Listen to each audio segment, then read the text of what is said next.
Hey everyone, welcome back. Pull up a chair, grab your favorite safe snack, and get comfortable because today we are doing something incredibly massive. We all like to think we are the main characters of reality, assuming that the rigid rules of nature will somehow give us a free pass. Over the last few months, we have explored dozens of stories proving that the universe is completely indifferent to your ego, your confidence, and your total lack of common sense. Today, we have put together the ultimate masterclass in terrible ideas.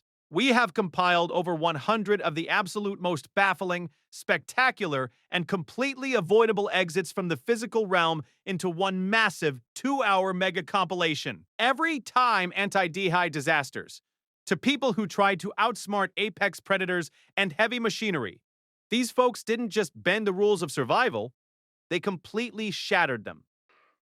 Because of their unbelievable hubris, they successfully canceled their biological subscriptions and bought a non-refundable one-way ticket to the great beyond. So put away your heavy tools, stay away from the wild animals, and settle in for an absolute marathon of human error. Let's jump straight into over 100 times a single terrible decision led to a permanent logout from the server of life. Let's get into it. Number 1.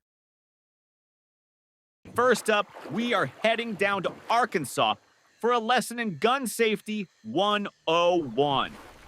Rule number 1 of handling a firearm: never point the muzzle at anything you don't intend to destroy. Rule number 2, a gun is a projectile weapon, not a baseball bat. Our protagonist was a duck hunter. He was out on the water, sitting in a boat. Now, boats are already unstable platforms. If you stand up in a canoe, you're already tempting fate. But this guy was focused. He spotted a duck. He took a shot. He wounded the bird, but he didn't finish the job. The duck was flopping around near the boat. Now, a rational person would reload and take another shot, or maybe use a net. Our guy? He decided to save a 50-cent shell. He grabbed his shotgun by the barrel. Yes, the hot end where the explosion comes out, and decided to use the heavy wooden stock as a club to finish off the duck. He swung. Now, let's look at the physics. When you swing a gun like a club, the momentum can jar the internal mechanism. The gun was loaded. The safety was likely off, or the impact was hard enough to bypass it. When the stock hit the duck, or the boat, the firing pin dropped. Because he was holding the barrel, the muzzle was pointed directly at his own midsection. Boom! He took a full charge of birdshot at point-blank range to the stomach. It was a fatal mistake. He literally brought a gun to a fist fight with a duck, and the duck won. The lesson: guns work best from a distance. If you have to hit something, use a stick. Number 2. Next, we travel to Washington State for a tragic case of it's all for the gram. Selfies.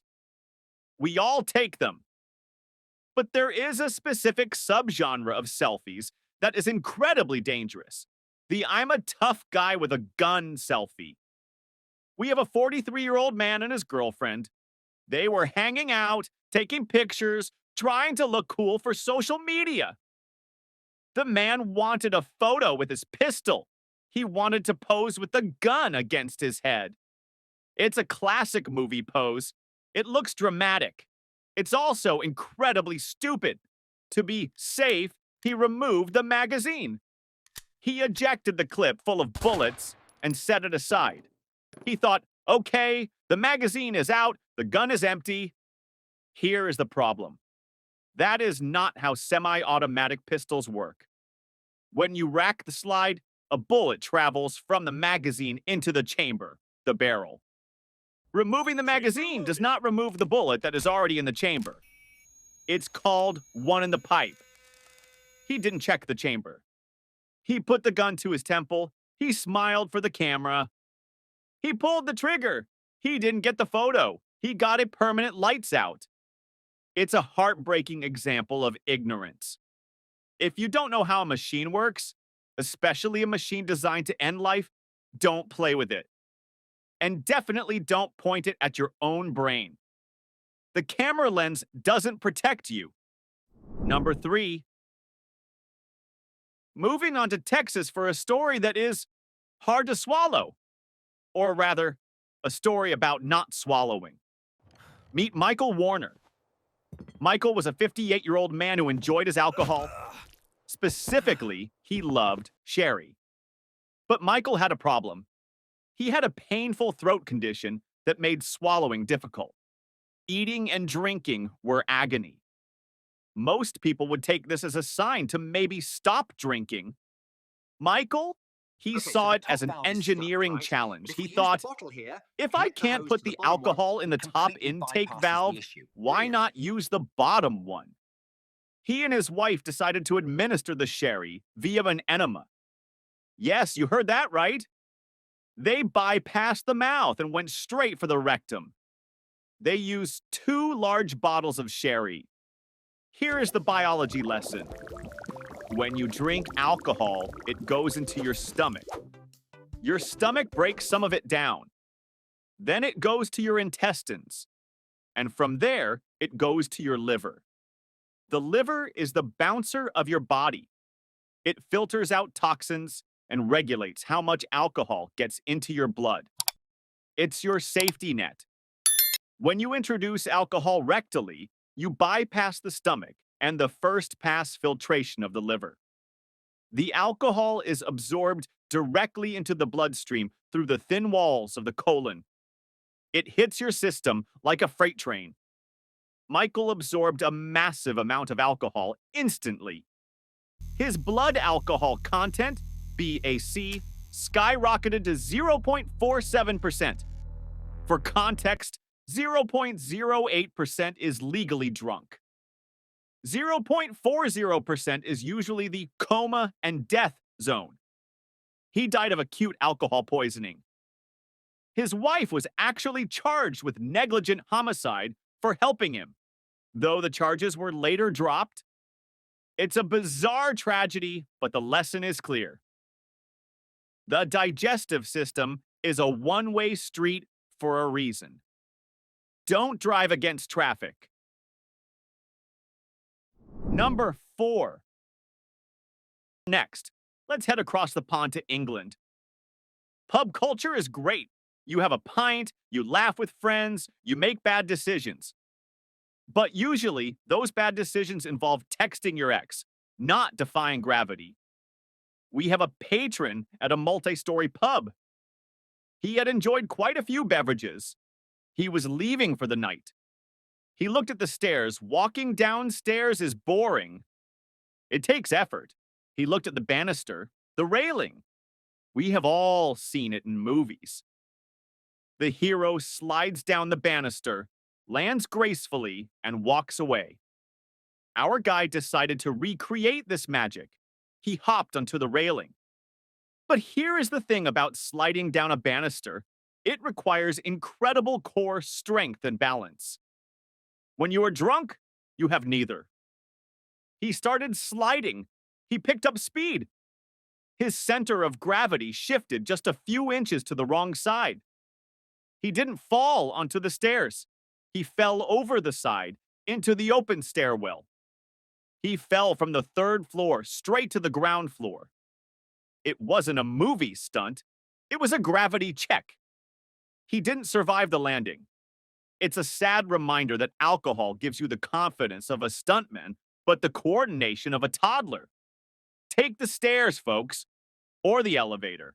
The railing is for hands, not for sliding. Number 5. Now, let's talk about the silent killer in your garage. We love DIY. Do it yourself. It saves money. It makes you feel manly. But there is one thing in your house that you should never, ever touch unless you are a professional. The garage door torsion spring. These are those big, coiled metal springs above your garage door. They are under an immense amount of tension because they have to lift a 300 or 400-pound door. They are basically coiled lightning. Our hero was a home handyman. His garage door was broken. He watched a YouTube video, maybe he skipped the safety warnings, and decided to replace the spring himself. He didn't have the proper winding bars. He used a screwdriver or a wrench. He started to loosen the bolts. Here is the physics. That spring is holding enough kinetic energy to lift a car. When he released the tension without the proper tools to control it, the spring didn't just unwind slowly, it exploded. The metal bar he was holding, or the spring itself, whipped around with the force of a sledgehammer being swung by a giant. It struck him in the head. It is one of the most violent impacts you can experience in a residential setting. It's instant.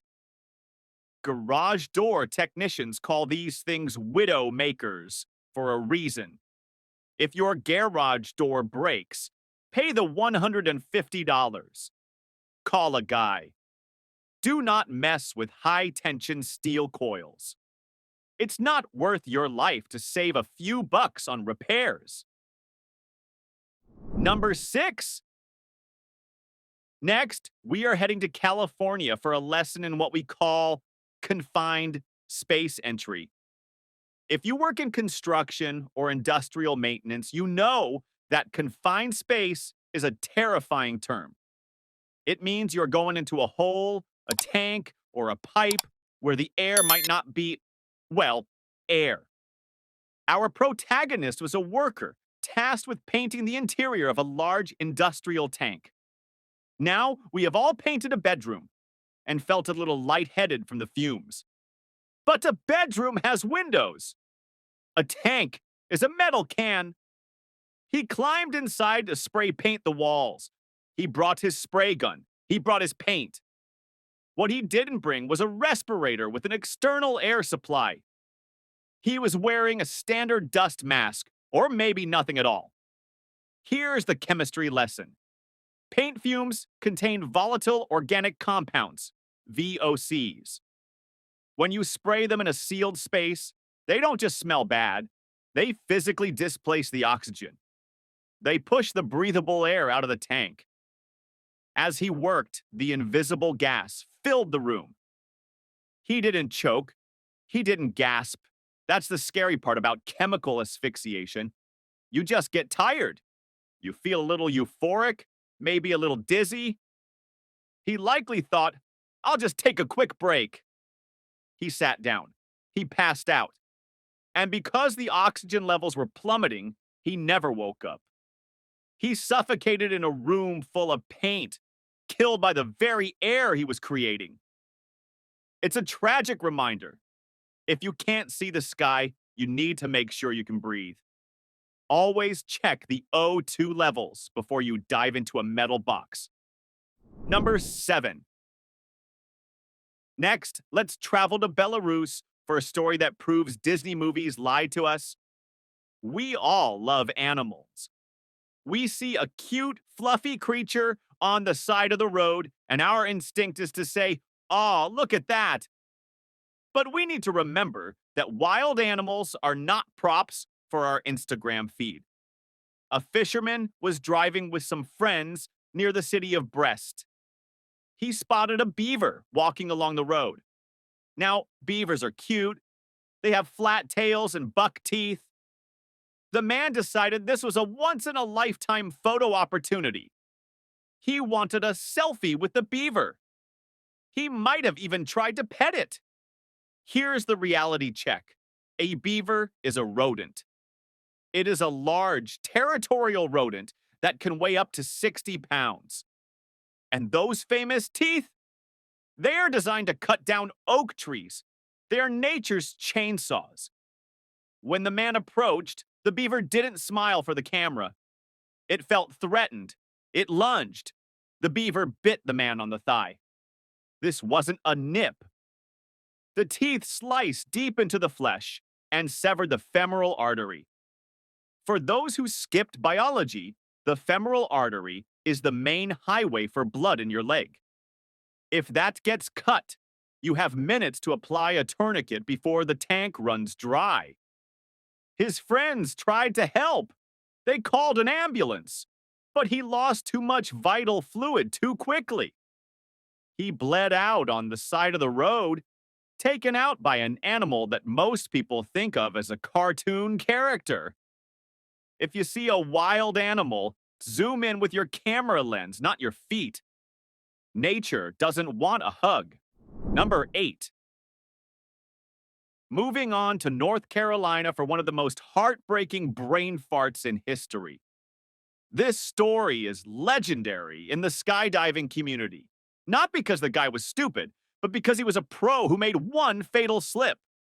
Meet Ivan McGuire. Ivan was an experienced skydiver. He had over 800 jumps under his belt. He was also a cameraman. His job was to jump with students and film their experience for them to keep as a souvenir. On this particular day, he was filming a student and an instructor. Ivan was focused. He had his heavy battery pack attached. He had his massive video camera mounted to his helmet. He checked the lighting. He checked the student's gear. He checked the plane's altitude. He jumped. He was falling through the air, filming the student, getting the perfect shot. But as the ground got closer, he reached for his ripcord. His hand grasped nothing. In the chaos of preparing the camera gear, which was heavy and felt like a parachute harness on his back, he had forgotten to put on his actual parachute. He had jumped out of a plane with nothing but a camcorder. The footage from his camera survived. It shows the student deploying their chute, and then the camera spinning wildly as Ivan realizes his mistake. It's a terrifying example of complacency. When you do something 800 times, you go on autopilot, and sometimes autopilot kills you. Always, always check your gear. Number 9. Next, we have a story about physics and furniture. Moving is expensive. Renting a U-Haul costs money. So, people try to improvise. We are back in North Carolina for this one. A woman needed to move a mattress. She had a car. She put the mattress on the roof, but she didn't have any rope or ratchet straps. Most of us would go buy rope. She had a different idea. She asked her neighbor to help. The plan? The neighbor would lie down on top of the mattress, spread eagle and hold onto the door handles or the roof rack through the open windows. Human cargo? The logic was that the neighbor's weight would hold the mattress down. They started driving. Everything was fine at 5 miles per hour. But then they hit the main road. They got up to maybe 20 or 30 miles per hour. Then the driver had to brake. Let's revisit Newton's first law. An object in motion stays in motion. The car stopped. The mattress and the neighbor on top of it did not. The friction of a human body is not enough to stop a queen-size bed from becoming a projectile. The mattress launched off the roof like a magic carpet. The neighbor went with it.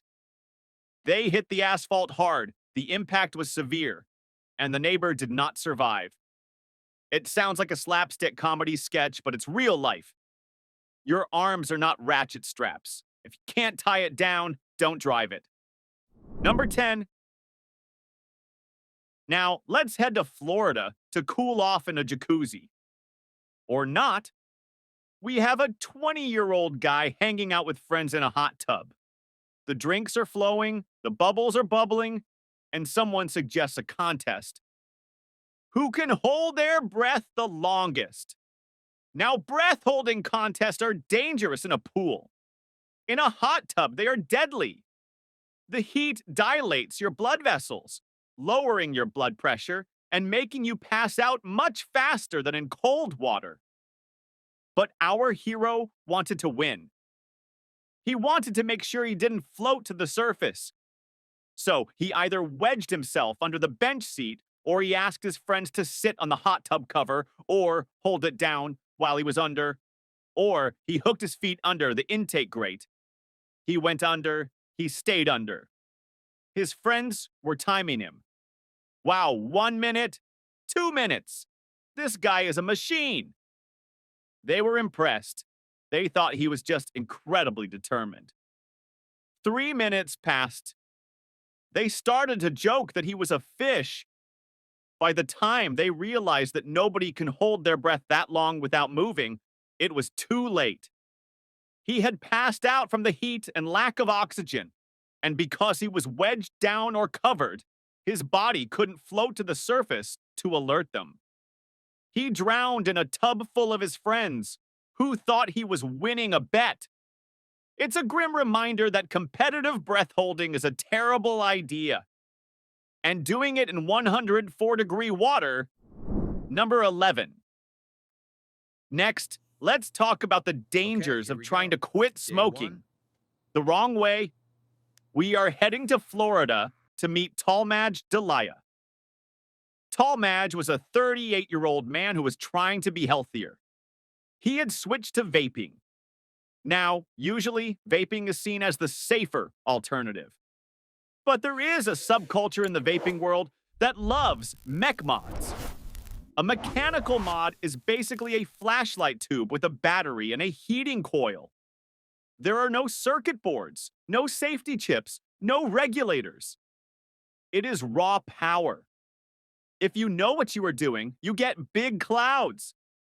If you don't know what you are doing, or if you buy a cheap knockoff device, you are essentially putting a pipe bomb in your mouth. In 2018, Talmadge was at home using his device. He pressed the button. But something went wrong. Maybe the battery was damaged. Maybe the coil shorted out. The lithium-ion battery went into thermal runaway. For those who skipped chemistry, thermal runaway means the battery gets hot, which makes it release gas, which makes it get hotter, which releases more gas until, boom, the device exploded while he was using it. This wasn't a small pop. It was a violent detonation. The metal casing of the vape pen shattered. The shrapnel acted like bullets. 2 pieces of the mod actually penetrated his skull. But it didn't stop there. The explosion was so hot it started a fire in his bedroom. When the firefighters found him, it was confirmed as the first recorded death in the U.S. directly caused by a vaping device explosion. It's a tragic irony. He was trying to improve his lungs, but he put his trust in a cheap, unregulated battery that turned into a grenade. If you're going to vape, folks, buy the one with the safety chip. Don't trust a metal tube that doesn't know when to stop. Number 12. Next, we head to Ohio for a lesson on dosage. We all love caffeine. It's the fuel of the modern world. You drink a cup of coffee, you feel awake. You drink an energy drink, you feel jittery. But for Logan Steiner and a wrestler, normal coffee wasn't enough. He wanted maximum efficiency. He went online and bought pure caffeine powder. It sounds like a great life hack, right? Why pay $5 for a latte when you can buy a kilo of the active ingredient for cheap? Here is the problem. Caffeine in coffee, it is diluted. A standard cup has maybe 100 milligrams. Logan had a bag of 100% pure powder. He wanted a boost before a workout. He took a teaspoon. Just 1 teaspoon. In his mind, a teaspoon is a normal amount. It's a teaspoon of sugar, a teaspoon of salt.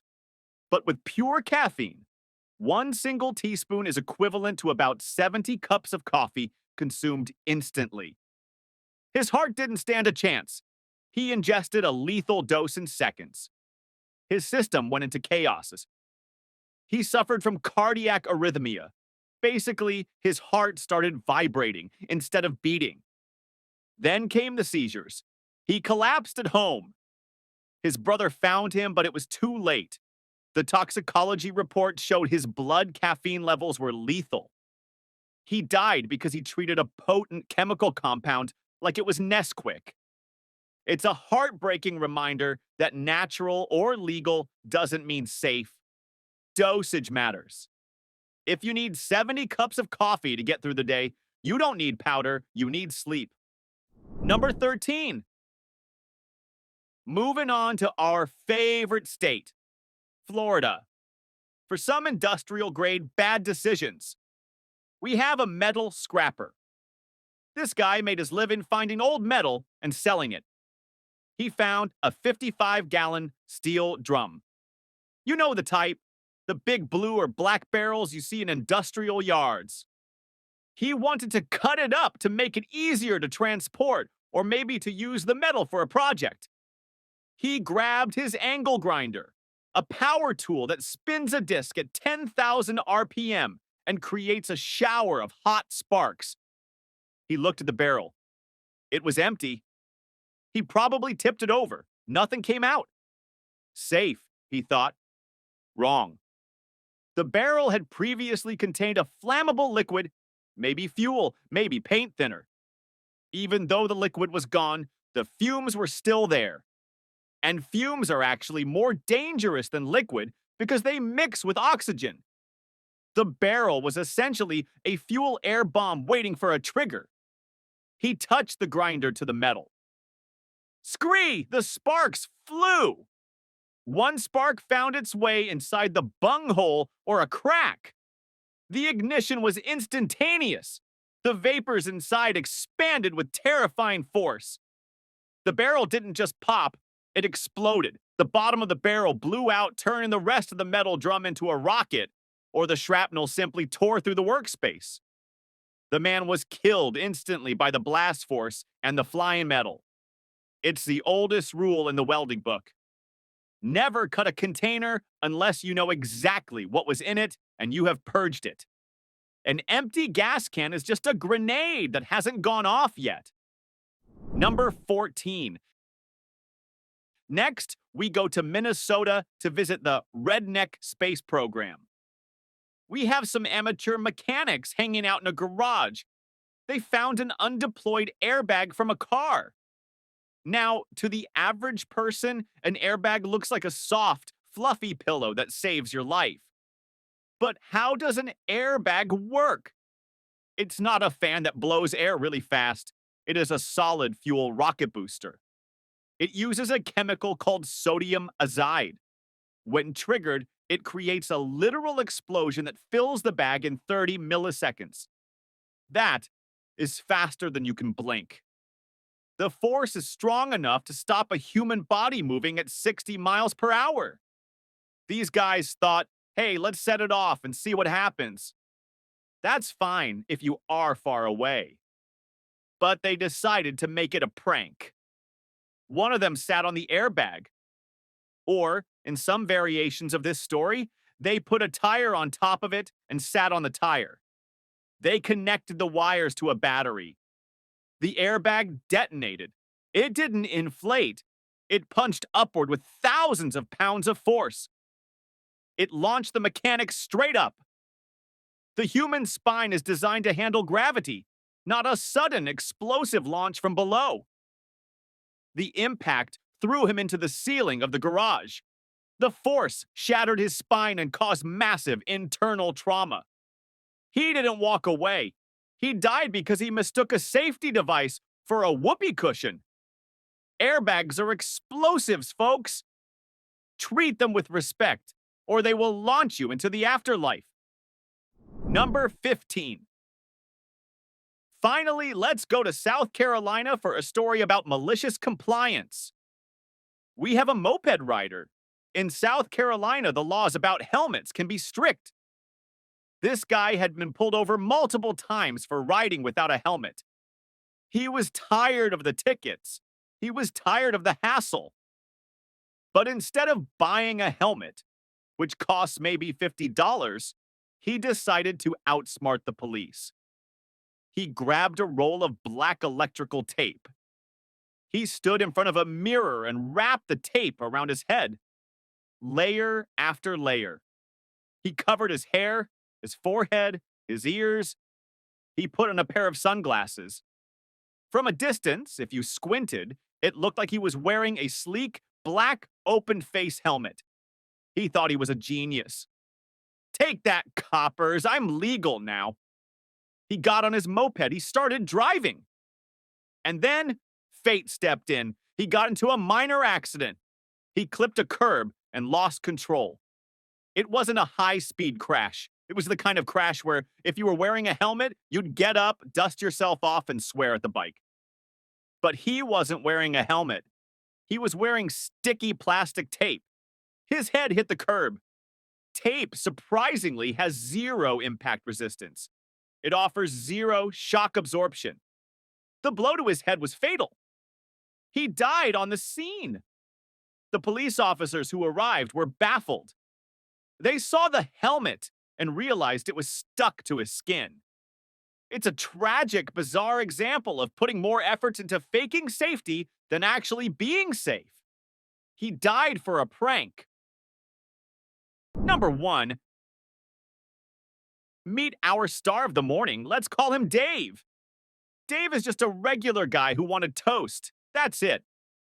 Nothing fancy, just bread slightly less floppy than it was before.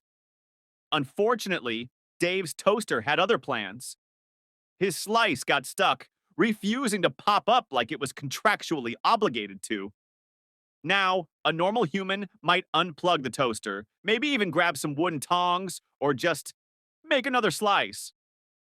But Dave wasn't normal. Oh no, Dave had a plan, an extremely electrifying one. He looked around his kitchen, spotted a shiny metal fork, and thought, yes, this is the tool for the job. So, while the toaster was still very much plugged in and glowing like the gates of hell, Dave jabbed his fork inside. What happened next? Let's just say Dave found out what it feels like to become part of the circuit. He wasn't eating toast, he was the toast.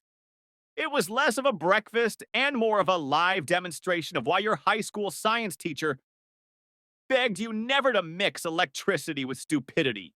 The best part? After all that, the bread was still burned. Number 2. Our next genius decided wheels belong where they absolutely don't. On a high-tension power line. Imagine a circus act, but without talent, training, or the faintest whisper of survival instincts. This brave soul dragged a bicycle up a pole, balanced it on the wire, and thought, this is it! This is my big moment! Safety gear? Nah. Helmet? Please, harness? Overrated. Who needs precautions when you've got raw confidence? Now, in theory, balancing a bike on a wire is already insane. But choosing a live electrical line? That's just begging for physics and biology to team up against you. The first wobble sent sparks flying, and before you could say, maybe this isn't a good idea, gravity stepped in to finish the job. The man got a shocking lesson, literally, and then a crash course in free fall. On the bright side, if there was an audience, they definitely got a show. Number 3. Then we have the guy who took one look at an industrial fan and thought it was his personal jet engine. You know how kids stand in front of small fans and shout into them to hear their voices go all robotic? Well, this adult decided to take that idea to the next level. He stood in front of a fan big enough to cool an entire warehouse, spread his arms like a discount superhero, and announced he was going to fly. Spoiler, he did not fly. Instead, the fan hit him with the force of a hurricane. He stumbled backward, limbs flapping like a scarecrow in a storm, before hitting the ground in what I can only describe as the least graceful landing in human history. He didn't soar through the skies. He got body slammed by physics. Honestly, the only thing airborne in this story was his dignity. And even that didn't last long. Number 4. Now let's talk about the backyard lumberjack. This guy looked at a massive tree in his yard and thought, chainsaws are expensive. Axes are tiring. I've got a car. Problem solved. He tied one end of a rope to the top of the tree, the other to his car's bumper, and put the pedal to the metal. In his mind, the tree was supposed to fall neatly in the direction he chose. In reality, nature doesn't take requests. As he drove forward, the tree bent slightly, and then, like a medieval siege weapon, snapped back with brutal force. The rope tightened, the car lurched, and the mighty Honda Civic was instantly humbled. The tree crashed down directly onto the car. Congratulations, sir. You have invented the world's first tree-powered car crusher. Neighbors reported the sound was somewhere between thunder and karma. Insurance company? Absolutely not covering that. Number 5. We arrive at the tale of one man versus machine. He inserted his money, pressed the button, and watched as his snack of choice dangled on the edge, stuck in vending machine limbo. Most of us would sigh, maybe give the sight a gentle shake, or mutter a curse under our breath. But not this gladiator of junk food. His battle plan? Use his head. Literally. He rammed his skull into the vending machine once, twice, 3 times, as though sheer determination could dislodge the candy bar. Here's the thing about vending machines. They're heavy. They're not moving because you want them to. They're bolted to the floor and built like tanks. After multiple failed attempts, our hero didn't win a candy bar, but he did win a concussion. The vending machine stood tall, undefeated, while he staggered away snackless. Imagine explaining that to the ER doctor. Yeah, I lost a fight with a vending machine. Somewhere, the machine was laughing. Number 6. Winter can be brutal, especially when your pipes freeze. Most people handle it with space heaters, hair dryers, or the old leave the faucet dripping trick. But not this hero. No, he decided the best way to handle frozen pipes in his basement was with a blowtorch. And not just any pipes. Pipes connected to a live natural gas line. For those unfamiliar, natural gas is basically the universe's way of saying, handle with care or enjoy your early fireworks show. So there he was, crouched in the basement like some kind of budget action movie villain, firing flames at the pipes. He probably thought he was a genius. Frozen water, meat fire, problem solved. Except what he actually solved was how to turn his basement into an audition for Mythbusters. Wrong answers only. The moment that torch kissed the gas line, things went from DIY plumbing to, boom, there goes the neighborhood. His pipes thawed, all right along with his eyebrows, his dignity, and half his basement. Number 7. Next, we have a man whose skull apparently doubled as a helmet in his mind. Picture this, a heavy object, maybe a bowling ball, maybe a massive dumbbell, slips off a shelf. Most people would step aside, maybe throw up their arms. Not this guy. He decided to catch it with his head. Because when gravity attacks, obviously your forehead is the best defense. You can almost hear his inner monologue. Hands? Overrated. Reflexes? Who needs them? My head? Stronger than steel. Except reality had other plans. When the weight came crashing down, it didn't bounce off like in a cartoon. Nope. It hit him like a wrecking ball straight out of a Miley Cyrus video, except without the catchy soundtrack. The man didn't stop the object. He just provided it with a soft landing pad shaped like his face. It was less superhero move and more Darwin nominee with a concussion. Spoiler, the object survived. His ego, not so much. Number 8. Here's a modern classic. Phone at 1% battery, desperation setting in, and a charger that's mysteriously vanished. Enter our innovator who thought, why not skip the charger and go straight to the source? So he took a cable, stripped it down to bare wires, and jammed it directly into the wall socket. That's not charging a phone. That's auditioning for Final Destination. iPhone edition. Imagine him proudly holding his phone like a mad scientist. One wire here, one wire there, a little spark, and surprise. Instead of a charged phone, he got a new hairstyle straight from the electrocuted cartoon character collection. The lights flickered. The circuit breaker screamed for mercy, and his phone still dead. Ironically, his brain probably rebooted faster than his phone ever could. The lesson here? Just buy a new charger, man. They're like $5. Much cheaper than a hospital bill and the smell of fried human hair. Number 9. Skateboarding is already dangerous. Rocket science is also dangerous. Combine the two, and you don't get Tony Hawk, you get Tony Kaboom. This daredevil decided to attach homemade rockets to his skateboard, light them up, and ride it through a public park.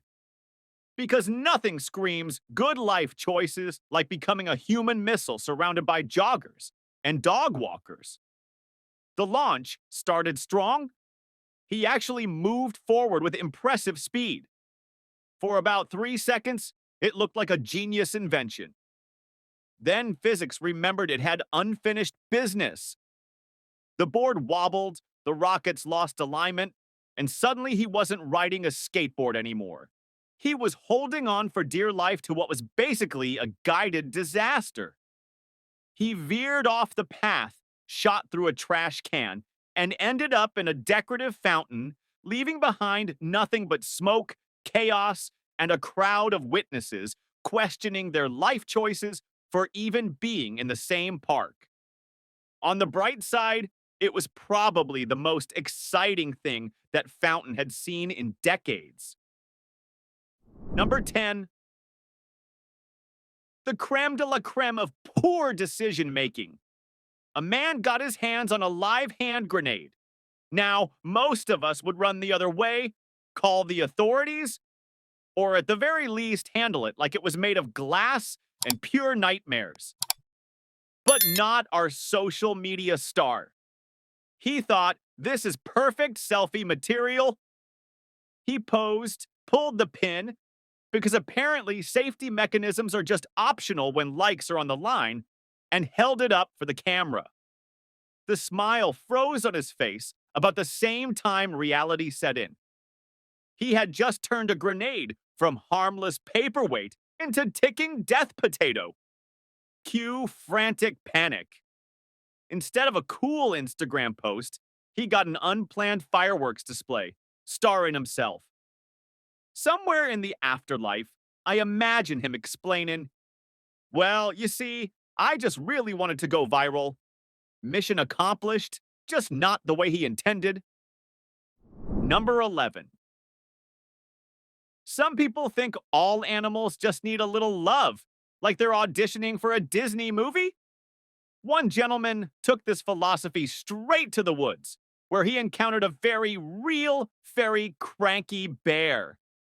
Now, a bear is not Winnie the Pooh. It doesn't want honey, friendship, or your warm embrace. But this man thought otherwise. He approached it like it was a long-lost cousin at Thanksgiving, arms wide open for a bear hug. Spoiler, the bear was not feeling the hallmark moment. Instead, he was quickly reminded that nature doesn't hand out hugs, it hands out consequences. This wasn't just a bad idea, it was the last idea. The moral? If you think hugging a 600-pound wild predator is a bonding activity, you're not taming the bear, you're applying for a Darwin Award. Number 12. Imagine this. You're thirsty. You see a big container with clear liquid in it, and your brain goes, that must be water. Because of course, people just leave refreshing beverages in unlabeled drums next to heavy machinery. This man, or rather this soon-to-be cautionary tale, grabbed the container and took a big gulp. Only problem? It wasn't water. It was an industrial solvent. Apparently, his taste buds weren't enough of a warning system, because he swallowed it like he'd just discovered the fountain of youth. Instead, he discovered the fountain of chemical burns. Survival tip. If you're so thirsty you drink mystery liquid from a factory container, you're not dying of thirst.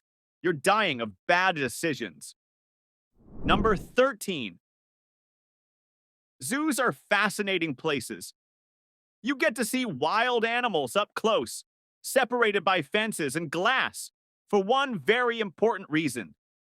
They can and will kill you. But some genius decided the barrier was more of a suggestion than a rule. Convinced he was the next lion whisperer, he hopped the fence and strolled into the enclosure, hand outstretched like he was greeting a house cat. The lion, on the other hand, did not sign up for petting zoo duty. Within seconds, the would-be tamer learned that a 400-pound apex predator doesn't want belly rubs. It wants distance from delusional humans. The zoo had to explain later that yes, the signs saying "do not enter" are not optional. Congratulations, sir. You just proved that natural selection isn't limited to the wild. It also works at the zoo. Number 14. When a building is on fire, every safety manual, firefighter, and even common sense says the same thing. Get out and stay out. But no, this guy decided his old baseball card collection, or maybe his lucky socks, was worth risking it all. He dashed past firefighters into a fully engulfed blaze, determined to rescue something completely non-essential. Spoiler alert, he didn't come out with the valuables. In fact, he didn't come out at all. What he did accomplish was becoming a textbook example of why insurance exists. Because as it turns out, you can replace a necklace or a photo album.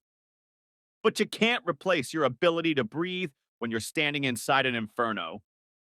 Firefighters call it tragedy. Darwin Awards call it destiny. Number 15. If you've ever set up an air mattress, you know they're great for guests, camping, or the occasional nap. You also know they're not designed to catch human bodies dropped from several stories up. But this stunt enthusiast thought otherwise. He climbed a tall building, positioned a half-deflated air mattress on the ground below, and announced his plan for the world's most extreme high dive. Gravity, however, wasn't on his side. Instead of a soft bounce, he met the pavement with the precision of a cartoon anvil. You have to admire the confidence, just not the physics. This wasn't a stunt. This was an audition tape for the Darwin Awards, and he landed the part with a perfect 10.0 in spectacularly bad judgment. Number 16. There are bad ideas, and then there are ideas so catastrophically stupid they should come with their own funeral playlist. Take, for instance, the guy who looked at a river with giant warning signs screaming, "crocodile infested, do not swim," and thought, "challenge accepted." He stripped down and dove in like he was auditioning for Survivor, Natural Selection Edition. Now, for those unfamiliar, crocodiles aren't exactly shy about their eating habits. They don't sit around politely asking if you've got dinner reservations. You are the reservation. Needless to say, the swim didn't last long. The man provided a live demonstration of why Mother Nature doesn't need a lifeguard. She's got crocodiles. Spoiler, he didn't make it to the other side, but he did make it onto the shortlist for Darwin Award nominees. Number 17. When you're strolling along a beach and spot a strange, rusted, ominous-looking object, most people think, better call someone who knows what that is. But not this adventurer. Nope, he thought, free beach toy. He picked up what turned out to be an unstable explosive device, because apparently years of corroded metal and wires sticking out didn't scream danger, they screamed souvenir. He waved it around, examined it up close, and treated it like a seashell you show your kids. The problem? Explosives don't play games. The device detonated, proving once again that if you don't know what something is, maybe, just maybe, don't cradle it in your arms like a teddy bear. Darwin would be proud of this level of self-selection. Number 18. We all know someone who'll do something ridiculous for a dare. Eat something disgusting, stick their tongue to a frozen pole, maybe even get a bad tattoo. But this genius decided to take it to Olympic levels of idiocy. The bet? Drink molten metal. Yes, actual liquid metal, glowing hot, straight from the furnace molten metal. This wasn't hot sauce spicy. This was lava hot. With people cheering him on, he tipped the container and tried to swallow what was essentially liquefied death. The results were as catastrophic as you'd expect. Hint, humans don't have asbestos throats. The dare ended immediately, along with his chances of survival. But hey, he proved his point. Unfortunately, the point was that you can, in fact, be dumb enough to drink molten steel. Number 19. Fireworks are fun when done properly. You light them, you step back, and you enjoy the show from a safe distance. But then there's the guy who thought safety was optional. He set up an elaborate homemade firework display inside a confined space, practically hugging the rockets like they were his date to the prom. He lit the fuse and stood there waiting for glory, not realizing he had basically built a cannon aimed directly at himself. The fireworks went off, but instead of oohs and ayahs, it was more of a kaboom, and where'd he go? This wasn't just bad planning, it was the human equivalent of stuffing your head into a toaster and hoping for a tan. Fireworks make great shows, but in this case, the show was just Darwin handing out another award. Number 20. After a long day, some people like to nap in a hammock, on the couch, or maybe in the park. But one visionary decided the best place for a snooze was directly on active train tracks. His logic? I'll wake up before the train comes. Spoiler, he didn't. Trains aren't exactly known for their quiet approach, but apparently, exhaustion and stupidity make a powerful combo. Now, napping on train tracks isn't just risky. It's a masterclass in self-elimination. He discovered firsthand that locomotives don't swerve, they don't break quickly, and they certainly don't care about your beauty sleep. The good news, he probably went out well rested. The bad news, that was his final nap. Number 21. There are many ways to test if the ice on a pool is thick. You could tap it with a stick, use a rock, or here's a revolutionary idea, not test it at all because nobody actually needs to know. But one bold innovator decided that the best way to see if it'll break was to launch himself onto it head first. He figured his skull was Mother Nature's hammer. The problem? Ice doesn't always break where you want it to. Instead of cracking through like a movie stunt, the ice fought back like reinforced concrete.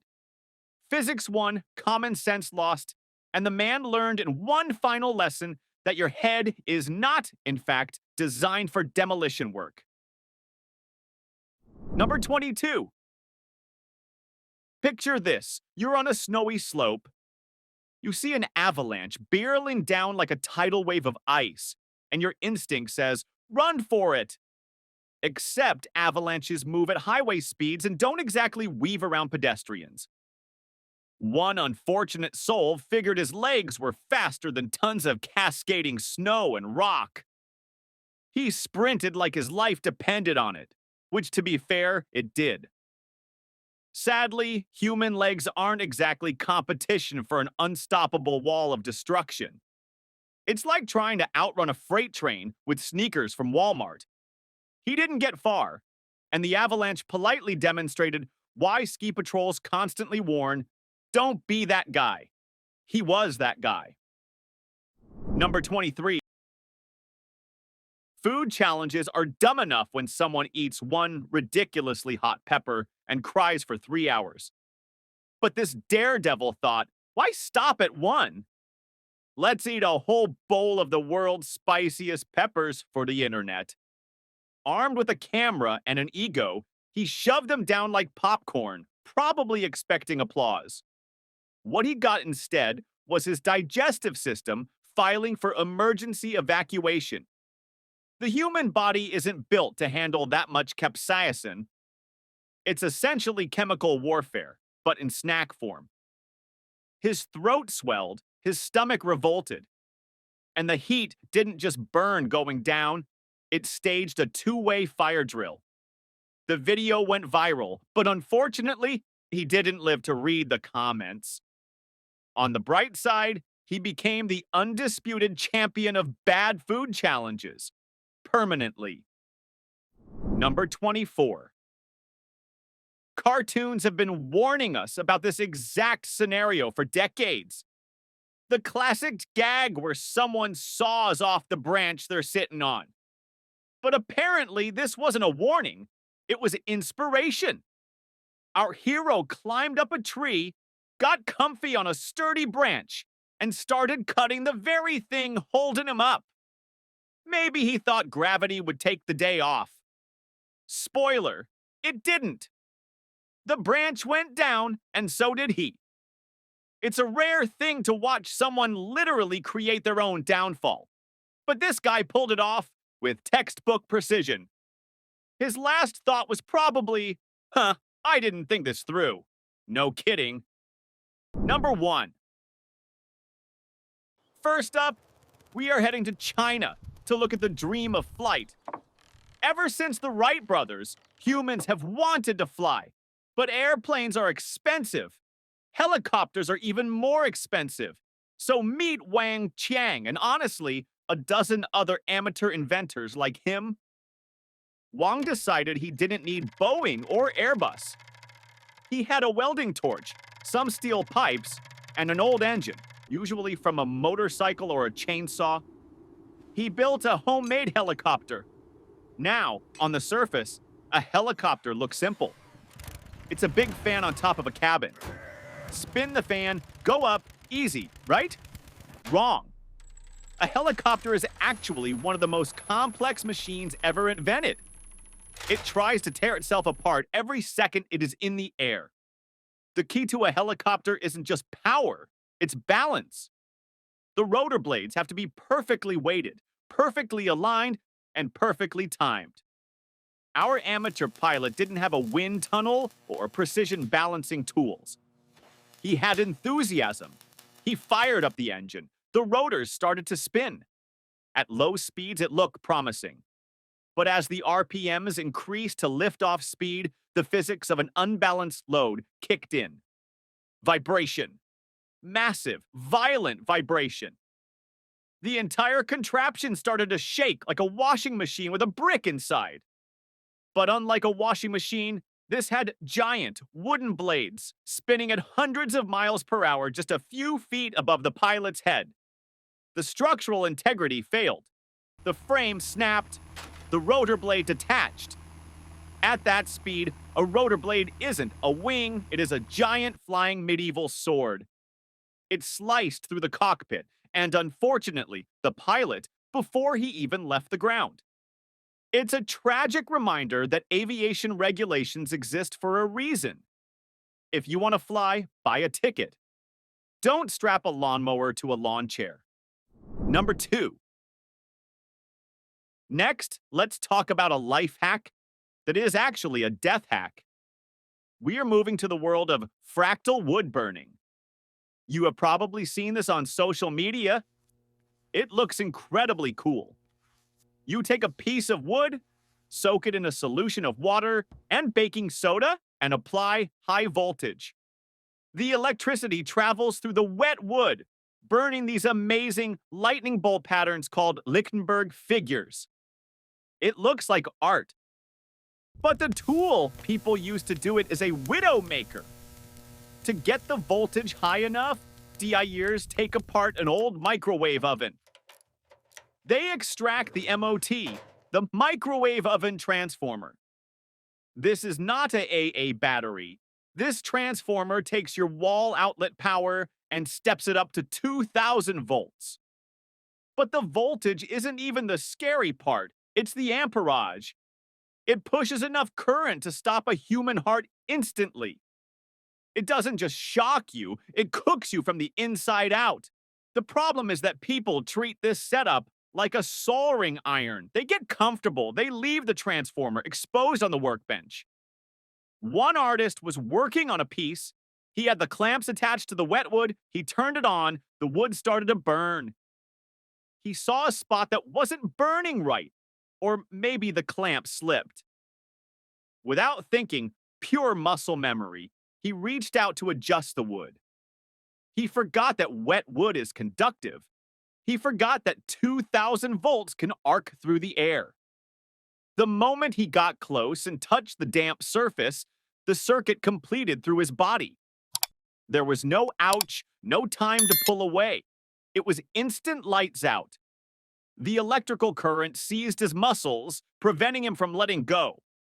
He died right there in his garage, creating art that no one should ever die for.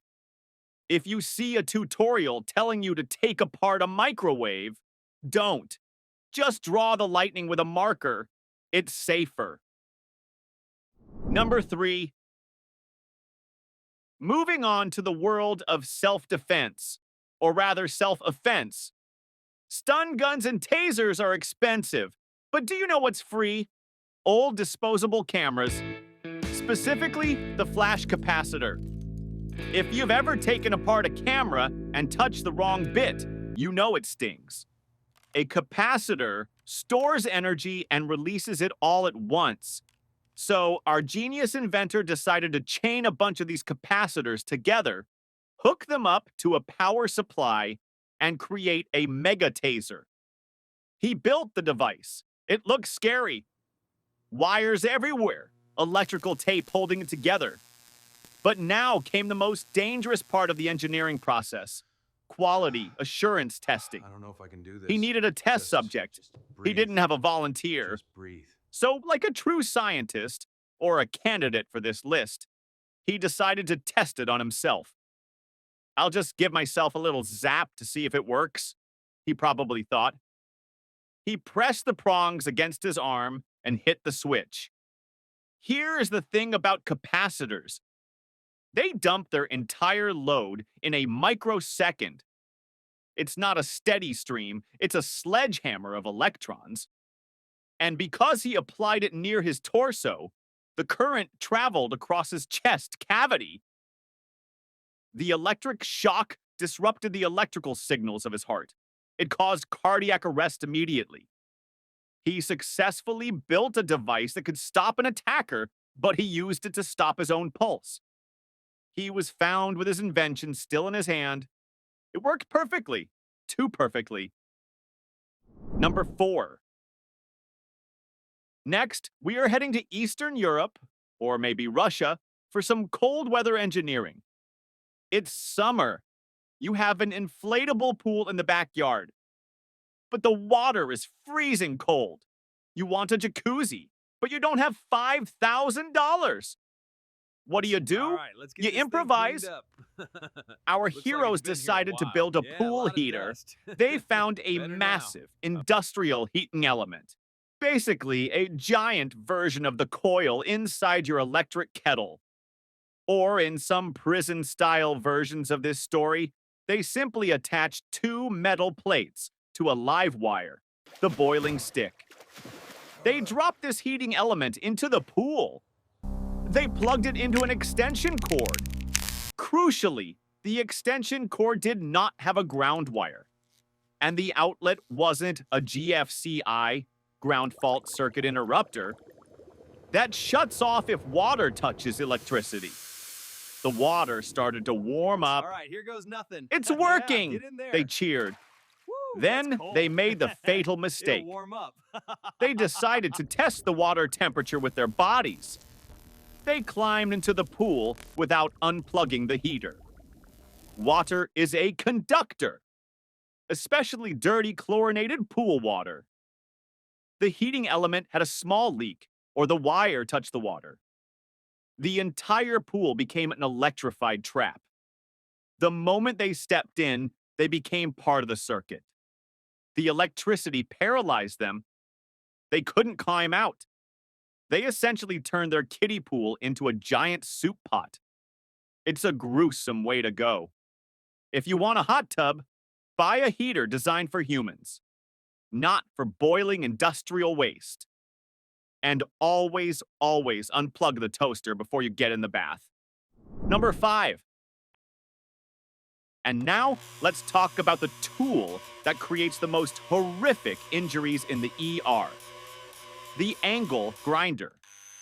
It's a tool designed to spin a grinding disc at 10,000 or 11,000 RPM to cut metal. It is fast, aggressive, and dangerous. The chainsaw. It's a tool designed to cut wood at a much lower speed, around 3,000 to 4,000 RPM with high torque. Some company, and many copycats, decided to combine these two. They created a circular saw blade with a chainsaw chain wrapped around it, designed to fit on an angle grinder. It was sold as a wood carving disc. Our DIY enthusiast bought one. He wanted to carve a wooden statue or cut a branch. He put the disc on his grinder. He revved it up to 11,000 RPM. Here is the physics problem. Chainsaw teeth are designed to bite into the wood. When a chainsaw bites, the heavy saw pushes back, but you have 2 hands on handles to control it. When a grinder spinning at 3 times the speed bites into the wood, the reaction is violent and instantaneous. It's called kickback. The disc grabbed a knot in the wood. The tool didn't just stop, it launched itself. Because an angle grinder has no blade brake and no safety guard for this kind of action, it flew out of his hands. The spinning chainsaw disc went straight for the operator's face and neck. Emergency room surgeons call this specific tool the meat grinder. It causes injuries that look like something out of a horror movie. Our hero didn't survive the kickback. He bought a tool to save time carving wood, and it ended up carving him. Most respectable hardware stores have banned these discs, but you can still find them online. Do not buy them. If you need a chainsaw, use a chainsaw. If you need a grinder, use a grinder. Do not mix species. Number 6. Next, we are heading to Indiana for a blast from the past. Men have a natural fascination with cannons. There is something primal about launching a heavy object into the stratosphere using gunpowder. And in the world of amateur artillery, nothing is more popular than the bowling ball mortar. The concept is simple. A bowling ball is roughly the same diameter as certain industrial steel pipes. You weld a cap on one end, drill a fuse hole, dump in some black powder, drop in the ball, and boom. It's a Civil War reenactment for suburban dads. Our protagonist decided to build one of these bad boys. He found a steel pipe. He found a heavy metal plate for the base. He got out his welding torch. Now, here is the problem. Welding is an art form. It is also a science. If you don't get good penetration, if the weld is porous, or if the heat weakens the surrounding metal, you aren't building a cannon. You are building a pipe bomb. He set it up. He poured in the powder. Probably a little too much because more is better, right? He lit the fuse. When gunpowder ignites, it turns into gas instantly. That gas expands. It pushes in all directions. It wants to push the bowling ball up, but it also pushes the walls of the pipe out. The pressure inside the tube spiked to thousands of psi in a millisecond. The weld at the base, the one he did himself in the garage, failed. It didn't hold. The bottom of the cannon blew out and the sides split open. Instead of the energy going up the barrel, the metal casing shattered. A large shard of steel shrapnel flew backward at supersonic speed. It struck the inventor. He built a machine to launch a ball, but he accidentally built a fragmentation grenade. If you want to shoot cannons, go to a museum. Don't trust your own welding skills with high explosives. Number 7. Next, we are going underground in Maryland. We live in scary times. Some people deal with anxiety by doing yoga. Others deal with it by digging a secret nuclear bunker under their suburban home. This is the story of a paranoid survivalist and a young man he hired to help him. This guy was afraid of everything: nuclear war, civil unrest, maybe the IRS. He spent years digging a complex network of tunnels in a bunker beneath his house. But this wasn't a professional job with reinforced concrete and ventilation shafts. This was a hoarding situation. The tunnels were narrow, cluttered with junk, and wired with a terrifying mess of extension cords and daisy-chained power strips. One day, while the young man he hired was working down there, a fire broke out. Maybe a spark from a tool, maybe an overloaded circuit. Now, in a normal building, you have fire exits, you have windows. In a secret, illegal, underground labyrinth, you have a death trap. The smoke filled the tunnels instantly. Fire consumes oxygen, and underground, oxygen is already scarce. The tunnel system was so confusing, a literal maze of dirt and trash, that the young man couldn't find his way out in the dark. The owner tried to get to him but was beaten back by the smoke. The irony is tragic and heavy. He spent his life building a shelter to keep himself safe from the danger outside. But he died, along with his helper, because of the danger he created inside. He suffocated in his own safety deposit box. It's a harsh lesson. If you dig a hole, make sure you have a ladder to get out. Number 8. Moving on to New Jersey for a lift or a drop. We've all carried heavy boxes up to the attic. It sucks. It's sweaty work. So you can understand why a homeowner in Jersey thought, I should build an elevator. Real elevators cost $20,000. He decided to do it for cheap. He built a wooden platform. He installed rails. And for the lifting mechanism, he used a winch designed for a Jeep, an off-road recovery winch. Here is the engineering problem. A winch is designed to pull a car out of the mud horizontally. It uses a gear system that holds the weight, sure. But real elevators have a dead man's brake. If the cable snaps or the motor fails, mechanical claws grab the rails and stop the car. A Jeep winch does not have that. The man was working on his creation. He was standing under the platform, maybe adjusting a sensor or checking the alignment. He hit the button to raise it. Something gave way. Maybe the cable snapped, or the winch gear stripped under the load. Gravity took over immediately. Without an emergency braking system, the heavy wooden platform came down. He was crushed underneath his own invention. It's rule number 1 of rigging, cranes, and lifting. Never stand under a suspended load, especially if that load is held up by a cable you bought at a discount auto parts store. If you want an elevator, buy a stair lift. Don't reinvent the death trap. Number 9. Next, let's go to New York for a landscaping nightmare. Lawnmowers are loud, dangerous machines. We treat them with respect, usually. But what happens when the mower breaks? Our hero had a mower that was making a funny noise.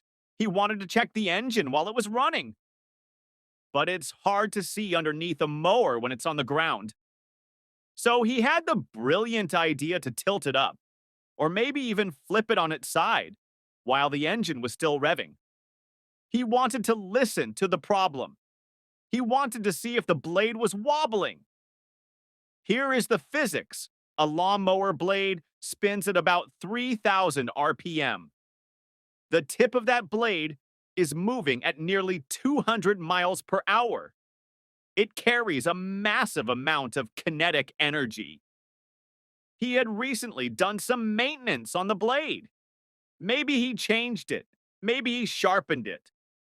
But he hadn't torqued the bolt down to spec. Or maybe the vibration of running it sideways loosened the nut. As he leaned in to inspect the undercarriage, the bolt gave way. The blade detached from the drive shaft. It didn't just fall off, it maintained its angular momentum. It flew out from under the deck like a giant, sharpened steel ninja star, shuriken. It struck the man. The injury was catastrophic and immediate.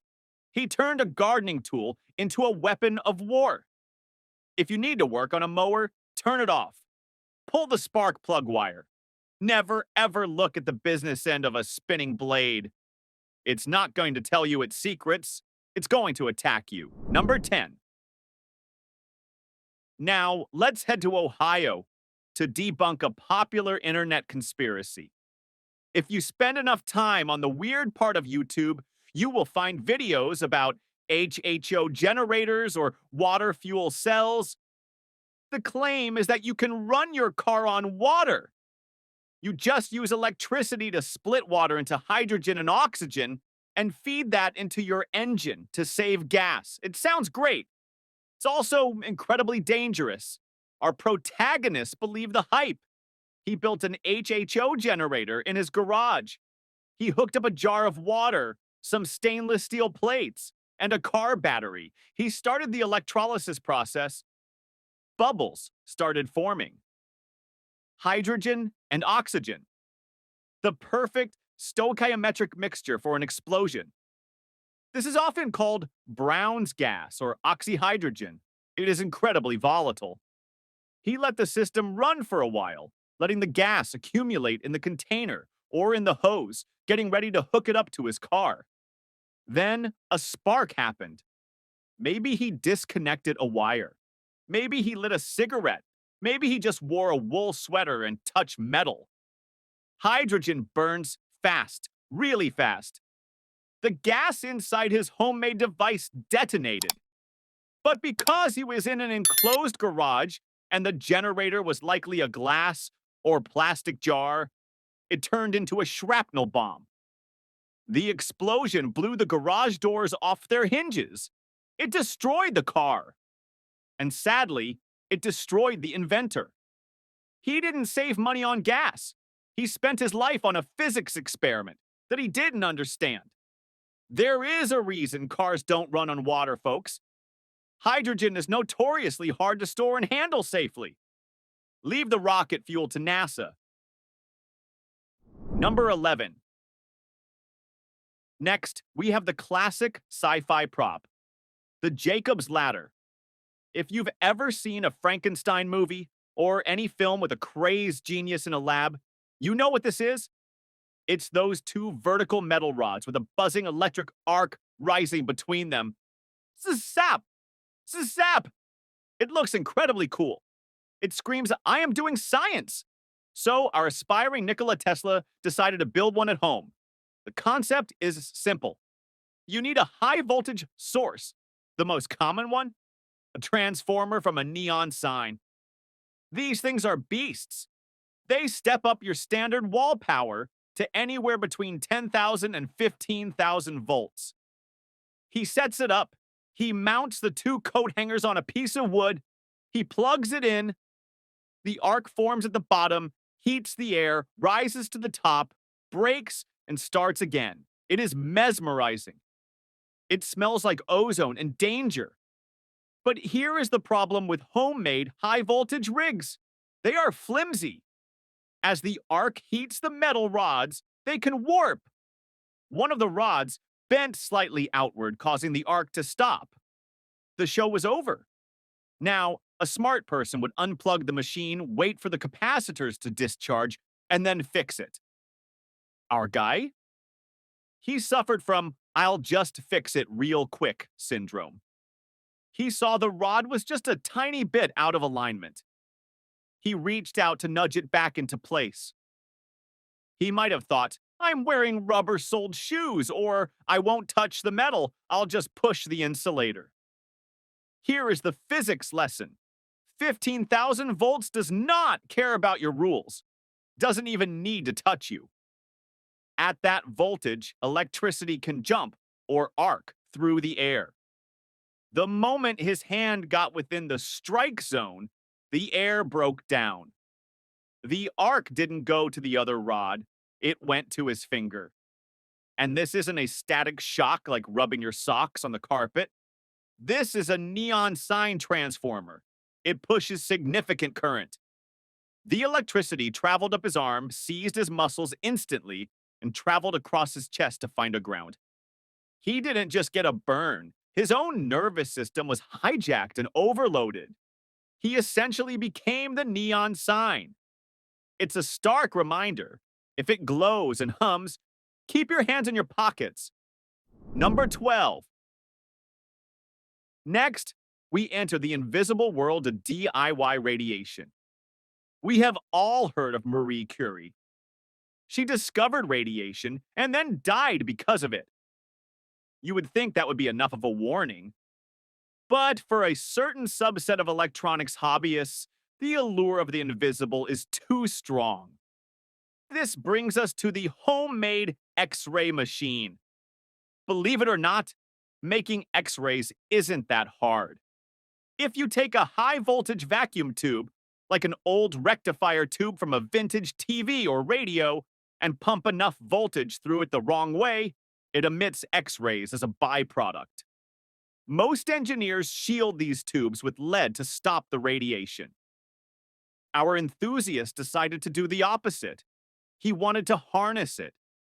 He built a high-voltage supply, hooked up a massive vacuum tube, and aimed it at a fluorescent screen. He wanted to see the bones in his hand. He wanted to see what was inside his wallet.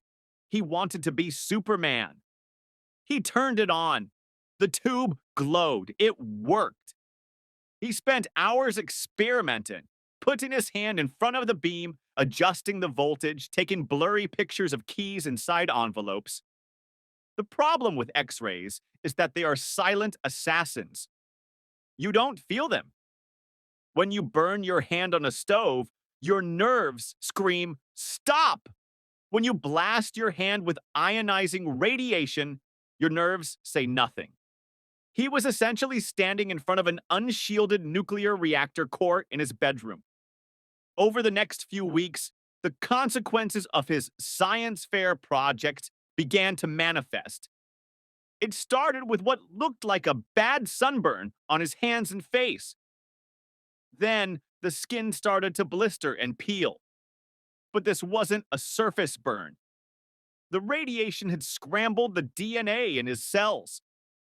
The tissue wasn't healing because the instruction manual for his cells had been erased. He developed severe radiation sickness. His hair fell out. He felt constantly nauseous. By the time he went to the hospital, the damage was irreversible. He hadn't just burned his skin, he had damaged his internal organs and bone marrow. He died from complications of acute radiation poisoning, a death usually reserved for nuclear disaster victims, not guys in garages. If you want to see your bones, go to a doctor. Don't build a death ray in your den. Number 13. Finally, let's talk about fire. Specifically, portable fire. Weeds are annoying. We all hate them. Pulling them up is hard work. So some people think, why pull them when I can burn them? Propane torches specifically for weeds exist. They are safe. But our hero looked at a propane torch and thought, not enough power. He wanted a napalm strike. He wanted a flamethrower. He looked around his shed. He saw a garden sprayer. You know, those plastic tanks you wear like a backpack, with a hand pump to build pressure, and a rubber hose with a wand. Usually, you fill it with Roundup. He filled it with gasoline. The plan: pump up the pressure, spray a stream of gasoline, and attach a pilot light, a lighter or a torch, to the end of the wand to ignite the stream. Instant flamethrower. He strapped the tank to his back, a plastic tank filled with gallons of highly volatile fuel. He pumped it up. He walked out to the driveway to face his enemy, the dandelions. He pulled the trigger. The gas sprayed out. He lit the pilot. Whoosh! A magnificent stream of fire. He felt like a god of war. But here is the engineering flaw. Military flamethrowers have something called a flashback arrestor or a check valve. It prevents the fire from traveling back up the stream of fuel into the tank. A garden sprayer from Home Depot does not have this. As the pressure in the tank lowered, the stream slowed down. The flame didn't stay at the end of the wand. It crawled back up the liquid stream. It entered the nozzle. It traveled down the rubber hose. And then it reached the tank that was strapped to his back. The gasoline vapor inside the tank ignited. The plastic tank couldn't handle the explosion. It ruptured. The man was instantly engulfed in a fireball of his own making. The outcome was horrific. He survived, but only after months in a burn unit and skin grafts. He wanted to kill some weeds, and he succeeded. He burned the entire yard. Number 1. The frozen lake jet ski. Only in America could someone look at a frozen lake and think, you know what this needs? A jet ski. Our brave contestant decided that since jet skis work on water, they should also work on ice. Logic meets stupidity. He revved that engine, expecting some kind of magical hovercraft experience. Instead, the ice cracked like grandma's old dentures, and the machine and its genius operator took the express elevator straight down into hypothermia town. By the time help arrived, the lake had claimed both the jet ski and his shot at ever making it to the bright ideas section of the hardware store. This was less X Games and more game over. Number 2. The stolen manhole cover.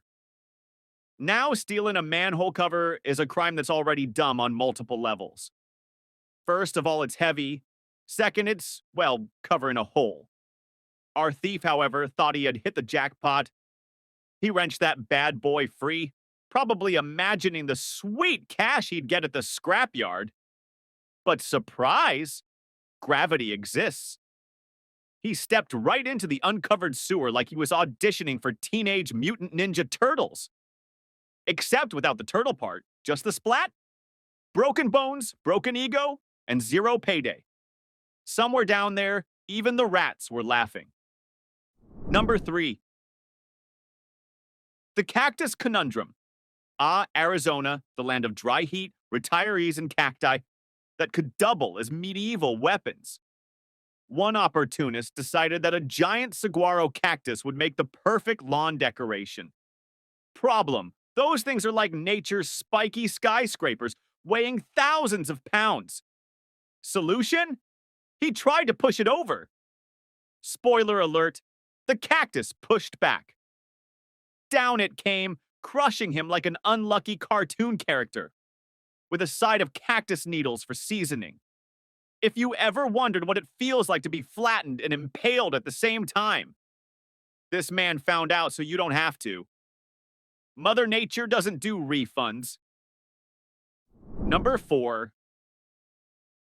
The burglary by chimney burglars aren't exactly known for making great choices, but this one really tried to reinvent Home Alone. Instead of breaking a window like a normal criminal, he went full Santa Claus and shimmied down a chimney. The flaw! Chimneys aren't designed for human entry. They're designed to funnel smoke. He got stuck halfway down, wedged like an overstuffed Thanksgiving turkey. Homeowner comes back, smells something funky, and calls the cops. By the time they dragged him out, it was less of an arrest and more of a removal operation. Instead of gifts, this Santa brought felony charges and a cautionary tale for anyone who thinks they're more flexible than a fireplace. Number 5. The Fire Ant Feast. And now, we've got a homeowner who decided to deal with a fire ant infestation in the most American way possible, by using gasoline. Because why call an exterminator when you can play mad scientist? He doused the mound, lit it up, and expected victory. The ants, being the tiny demons they are, survived. His house, however, did not. The fire spread faster than his common sense, and before long, his little ant problem turned into a big ol' inferno. The ants scurried off to build a new mound, while this guy stood there watching his property go up in flames. The ants won, the house lost, and he earned himself a very crispy Darwin Award. Number 6. The duct tape hero. You know the phrase, "don't try this at home"? Well, this guy took that as a personal challenge. Picture it. A ravine about 40 feet across, steep rocks below. Most people would think, nope, that's a bridge job for engineers. But not our innovator. Armed with nothing but some rope, a roll of duct tape, and enough confidence to power a small city, he built himself a homemade suspension bridge. Duct tape is not a structural material. Halfway across, the ropes groaned. The duct tape peeled like old wallpaper, and our hero went full Tarzan, minus the landing. Witnesses said it looked like a slow-motion cartoon fall. Arms flailing, a scream that faded into the ravine, and then silence. Lesson: duct tape fixes a lot of things. Gravity isn't one of them. Number 7. The beehive heist. You'd think one encounter with bees as a kid would be enough to teach people respect. Not this guy. He saw a massive beehive, let's call it bee real estate, and thought, easy money. I'll sell the honey. How hard could it be? Very, very hard. Instead of a beekeeper suit, he wore a hoodie. Instead of smoke, he brought a stick. Within seconds of poking the hive, he was covered in buzzing anger, stung dozens of times, running in circles like a malfunctioning lawn sprinkler. Locals said it looked like a scene straight out of a slapstick comedy. Except the ending wasn't funny. Severe allergic reaction plus 0 medical help nearby equals natural selection in action. Bees, 1. Human, 0. Honey, still in the hive. Number 8. The human lightning rod. When your science teacher said metal conducts electricity, you were supposed to remember that forever. But some people think rules of nature are just suggestions. Our star genius marched up a hill during a thunderstorm, holding a big metal rod like he was auditioning for Thor. His plan? I want to feel the raw power of nature. Well, nature obliged. A lightning bolt doesn't ask for consent. Witnesses said the strike was so bright it lit up the whole valley like a flashbang grenade. For one glorious second, he was the human torch. Then not so much. The rod melted, his shoes exploded, and that was the end of his superhero career. If he wanted to feel electricity, he could have just licked a 9-volt battery like everyone else in middle school. Number 9. The gas can fire. We've all seen that one uncle at a backyard BBQ who thinks gasoline makes a great lighter fluid. Now crank that up to 11. This man wanted to start the ultimate bonfire, so he grabbed a 5-gallon gas can and went full arsonist cosplay. He doused the pile of wood, soaking it until it could have fueled a NASCAR race. Then, like a magician revealing his big trick, he tossed in a match. Kaboom! The fumes ignited faster than his brain cells could register, turning the bonfire into a fiery explosion. He didn't just light a fire, he practically launched himself into orbit. Neighbors said they felt the blast from across the street, and when the smoke cleared, the only thing left intact was the gas can handle. And the Darwin Award he earned posthumously. Number 10. The freezer's embrace. Next, we come to the tale of the human popsicle. A worker wandered into a giant commercial freezer, the kind restaurants use, and the door swung shut behind him. Now, every freezer like that has a safety release latch on the inside. It's usually big, bright, and very obvious. But instead of, using it, our man panicked. He pounded on the walls, screamed, and eventually curled up in the corner like Jack Nicholson at the end of The Shining. Hours later, they found him frozen solid, surrounded by boxes of fries and chicken nuggets. The cruel irony? The safety handle was right there, glowing in neon orange. He just never thought to pull it. If you've ever wanted to know what frozen food looks like before packaging, well, this was it. Number 11. The hot tub heater. Everyone loves a hot tub. Warm bubbles, relaxation, maybe a glass of wine. But heating one takes time, patience, and apparently a grasp of basic electrical safety. This guy, not interested in waiting. Instead of turning on the actual heater, he thought electricity makes heat. Toasters make heat. Therefore, toaster in hot tub equals spa day. You can see where this is going. He plugged in the toaster, dropped it right into the water, and zap. Witnesses said it was like watching a human light bulb flicker once and go dark forever. The best part? He was already in the tub when he tossed it in. If patience is a virtue, this man was 100% vice. Nature's way of saying, don't mix bath time with appliances. Number 12. The chainsaw juggler. Step right up, ladies and gentlemen, to the greatest show on earth. One man, 3 chainsaws, and 0 functioning brain cells. This thrill seeker decided his juggling career needed an upgrade from oranges and bowling pins. Enter 3 live, buzzing, gas-powered chainsaws. He revved them up and went for it, grinning like he was auditioning for America's Got Talent, the Afterlife edition. Within about 3 tosses, one of the saws came down wrong. Teeth first. Let's just say the juggling act ended with fewer fingers than it started. And shortly after, fewer vital organs as well. Darwin took the mic and dropped the curtain. Morale of the story: juggle fruit, not death machines. Nobody wants to buy tickets to Cirque du Stupid. Number 13. The bullseye bulls are majestic, powerful animals. They also weigh around 1,500 pounds and can run faster than the average human. This guy, however, figured he was the exception to the rule.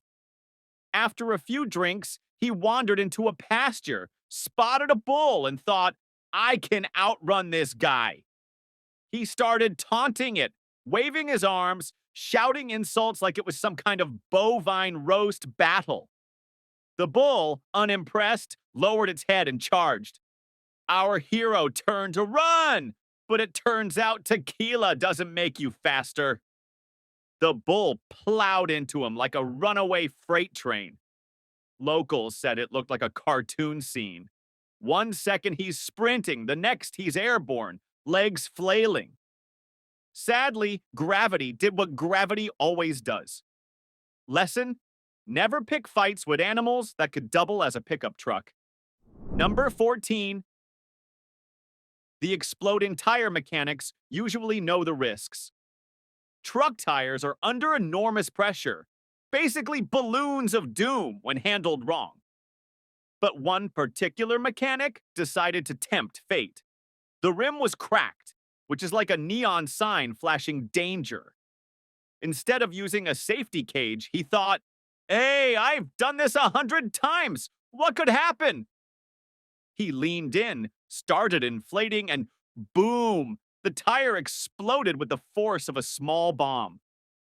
Witnesses said the shockwave rattled windows, and the mechanic was launched backward like a rag doll in a video game.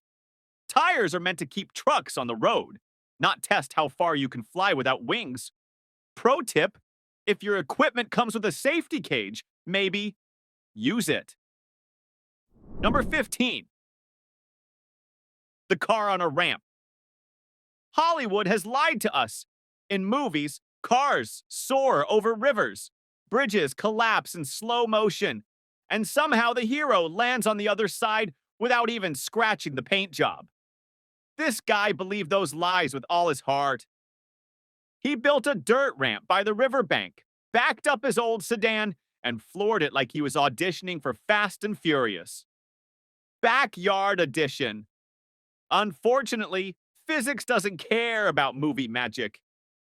The car hit the ramp, got about halfway across the river, and then reality kicked in. The nose dipped, the momentum stalled, and splash.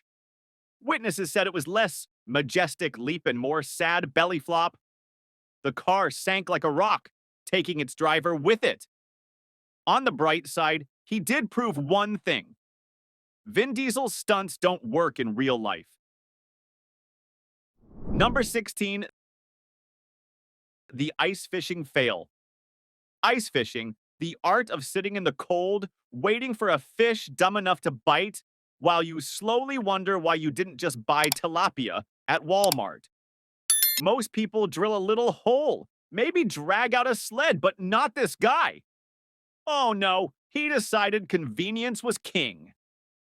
He drove his entire pickup truck out onto the frozen lake because apparently walking 200 yards was just too much cardio.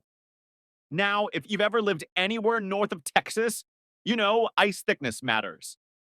6 inches of solid ice might hold a car. 2 inches? That's basically a snow cone. Our fisherman chose the snow cone. He parked, started setting up his gear, and then crack. Locals said it was like watching a cartoon in slow motion. First, the back tires dipped, then the whole truck tilted, then both truck and driver disappeared with one big icy gulp. Divers later found the pickup sitting on the bottom like some sad new species of submarine. Moral? Trucks don't float, and lakes don't take reservations for valet parking. Number 17. The wasp's nest. Here's a rule of thumb. If a buzzing, angry swarm can take down a grown man without even trying, don't taunt it with fire. But this local genius must have missed that day in Survival 101. He found a giant wasp nest, think football-sized, dangling ominously from a shed, and decided he'd play hero. And by hero, I mean pyromaniac. Armed with a torch, he strutted up to the nest like he was starring in Braveheart, yelling, "This shed is mine!" The torch worked, sort of. The nest did catch fire. Unfortunately, it turns out flaming wasps are not less dangerous. In fact, they're basically tiny, winged Molotov cocktails with stingers. The swarm burst out in fury, attacking him as the nest dropped in flaming chunks. Neighbors reported hearing a lot of screaming, followed by frantic running and then silence. Nature doesn't negotiate with idiots. When you bring fire to an insect fight, you don't just lose, you lose loudly. Number 18. The water is fine, fall. The classic backyard flex. A group of friends hanging around the pool, and one guy thinks, "I'll be the star of the night." The pool had one of those safety covers, those giant tarps stretched across the water. And apparently, he mistook it for a trampoline. He puffed out his chest, yelled, The water's fine, and strutted across like some kind of a dollar store Jesus. 2 steps in, rip! The cover shredded like tissue paper. He plunged straight through, arms flailing into the cold water below. Now, this wouldn't be too bad if not for one thing. Pool covers are basically giant nets. Once you fall through, it's like wrestling a wet bedsheet underwater. Witnesses said he fought like a moth trapped in a curtain before going still. Rescue crews described it as tragically predictable. Lesson: pool covers are not meant for walking, dancing, or party tricks. If you want attention, just do a cannonball. Number 19. The exploding ATM. Nothing says career criminal quite like blowing yourself up with the very machine you're trying to rob. 2 men in Eastern Europe thought they'd hit the jackpot. Forget hacking bank accounts. Just pack a little dynamite into the ATM, light the fuse, and profit. What could go wrong? Everything. The charge was way too powerful. Instead of cracking the safe open, the explosion launched the entire ATM skyward like a NASA test flight. It soared up, flipped majestically, and of course came right back down. Guess who it landed on? Yep, one of the robbers. Instant karma in the form of a 600-pound metal rectangle. The other partner in crime, stunned, tried to run but was quickly caught by police, who arrived to the scene laughing so hard they nearly forgot to cuff him. Crime may not pay, but sometimes it really does collect. Number 20. The lawnmower man riding mowers. Great for suburbia, terrible for stunts. But this man had a need for speed and a hill that looked manageable. Instead of walking behind a push mower like a normal person, he gunned his ride-on mower up a steep incline, convinced it would save time. Gravity, however, had other plans. Halfway up, the engine groaned, the wheels slipped, and the mower stalled. Instead of hitting the brake, our daredevil leaned forward, like that was going to help. The mower rolled backward, faster and faster until it flipped. Imagine a very slow, very tragic monster truck rally, but with less cheering and more crunching. Witnesses later said it looked like a turtle trying to ride a skateboard down a ramp. Unfortunately, the mower didn't stop until it rolled right over him. Darwin Award unlocked. Never challenge a hill with farm equipment. Number 21. The bull rider bulls. Half a ton of muscle, bone, and attitude. They're not cuddly cows. They're 4-legged wrecking balls with horns. Rodeo riders train for years, wear protective vests, and still end up airborne more often than not. But this guy, he thought training and safety were just optional extras. At a local fair, fueled by beer and bad ideas, he saw a bull in its enclosure and thought, easy. I'll just hop in, show the crowd I can handle him, and walk out a hero. So, he climbed the fence, strutted into the pen, and started waving his arms like he was auditioning for Dancing with the Stars. Farm edition. The bull was unimpressed for about 3 seconds. Then it lowered its head, snorted, and charged. What followed was a live-action blender. The man was tossed, trampled, and treated like a rag doll in a toddler's tantrum. Onlookers screamed, but one farmer simply muttered, "Well, he asked for it." When the dust settled, the man was a cautionary tale. Lesson of the day: if you think bull riding is easy, you're not ready for bull riding. You're ready for a trip to the ER. Number 22. The grenade fisherman. Fishing can be relaxing. Cast your line, crack open a beer, maybe tell a story about the one that got away. But some people aren't satisfied with patience. Enter Mr. Shortcut. Instead of worms or lures, he brought a hand grenade. His plan? Toss it in the water. Boom, free fish buffet. Easy, right? Well, it would have been if he actually let go of the grenade. But in his moment of glory, maybe distracted by friends, maybe just misjudging the timing, he held on too long. Witnesses said they saw him pull the pin, grin proudly, and then suddenly look confused, like he just realized grenades don't come with a snooze button. Seconds later, kaboom! The lake barely touched. The fish probably swam off giggling. The fisherman, instant Darwin Award. Authorities had to fish him out instead.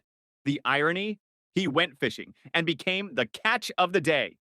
If you ever think explosives are the best bait, remember, fish don't bite grenades. Grenades bite back. Number 23. The human lighthouse. Nothing brings out the inner daredevil like bad weather. When a hurricane is roaring in, most people board up windows, stock up on canned beans, and pray the roof holds. But then there are people like this man who took one look at the raging waves and thought, wow, perfect filming conditions for my Facebook feed. So he marched down to the pier, tripod in hand, and set himself up like he was filming a National Geographic special. Standing tall, arms outstretched, he looked like he was auditioning for the role of human lighthouse. Unfortunately, hurricanes don't take requests. One massive wave rolled in, swallowed him whole, and swept him straight into the churning ocean. Bystanders tried to call emergency services, but as one witness put it, he was gone faster than you could say, "This is a bad idea." The storm carried him off, proving once again that filming Mother Nature up close is less content creation and more natural selection. Want epic hurricane footage? Watch the Weather Channel, not your obituary. Number 24. The Vandal's Fall. Graffiti, some call it art, others call it vandalism. Either way, it's usually done on reachable walls or train cars, not 200 feet above a river. But this aspiring Banksy had bigger dreams. He wanted his tag to be seen by everyone. So he climbed a massive bridge under cover of night, spray can in hand, determined to make his mark. Problem 1, bridges are windy. Problem 2, spray paint doesn't mix well with slippery steel. Problem 3, gravity. Halfway up, he lost his footing. Witnesses later described the sound as a mix between a scream and a really bad karaoke note. He plummeted, paint can still in hand, straight into the dark water below. Authorities found his body downstream, paint smeared, and tragic. His unfinished tag read only "lie" before his final fall. Irony doesn't get much sharper. He wanted eternal fame through graffiti. But what he really achieved was a headline about how not to pursue your art career. Number 1. We are starting our journey through history in ancient China. We are talking about Li Bai. Now, if you don't know him, Li Bai was a big deal. He is arguably the most famous poet in Chinese history. He was a genius, a philosopher, and a man who could write verses that would make you cry. But Li Bai had another passion. He really, really loved his wine. Like, a lot. Legend has it that one beautiful night in the year 762, Li Bai was out on a boat on the Yangtze River. The scene was perfect. The stars were out. The water was calm. And Li Bai was, well, let's just say he was fully hydrated with rice wine. He looked over the side of the boat and saw the reflection of the moon in the water. It was shimmering. It was beautiful. Now, a sober person knows that reflections are just light. But wine mode, Li Bai thought, that is the most beautiful thing I have ever seen. I must embrace it. I must give the moon a hug. So, the great poet stood up, leaned over the edge, opened his arms wide to catch the moon. And gravity took over. Splash! He fell into the river.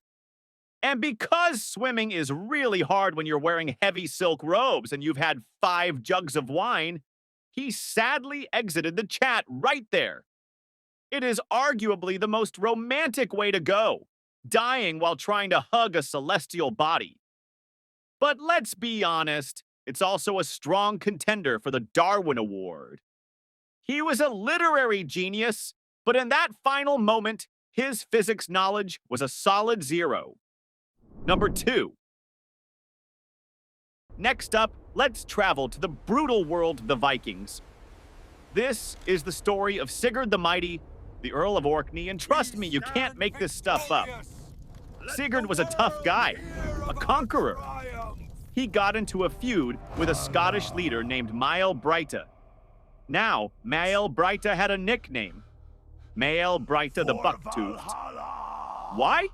Because he had a massive, protruding tooth that looked like a tusk. Sigurd challenged him to a battle. They agreed to bring 40 men each. But Sigurd, being a strategic thinker, also known as a cheater, brought 80 men. Obviously, Sigurd won. He defeated Malbright, and as was the custom back then, he removed Malbright's head to keep as a trophy. He tied the severed head to his saddle and rode off into the sunset, feeling like the champion of the world. But here is where karma enters the chat. As Sigurd was riding his horse, celebrating his victory, the severed head was bouncing around on the side of the saddle. Suddenly, the horse galloped. The head swung up, and that massive, famous buck tooth scratched Sigurd on the leg. It was just a scratch, a tiny little cut. Sigurd probably didn't even feel it. But back in 892, they didn't have Neosporin. They didn't have antibiotics. The tooth was, well, let's just say it wasn't sterile. The scratch got infected. The infection turned into something nasty. And within a few days, the mighty Viking warlord died. Think about the irony here. He killed his enemy. He won the battle. He cut off the guy's head. And the enemy still managed to take him out from beyond the grave. It is the ultimate posthumous revenge. If you defeat your enemy, maybe just leave them on the battlefield. Don't turn them into a fashion accessory. Number 3. Now, let's move to the 20th century. We are in the Soviet Union, meeting a man named Alexander Bogdanov. Bogdanov was a Renaissance man.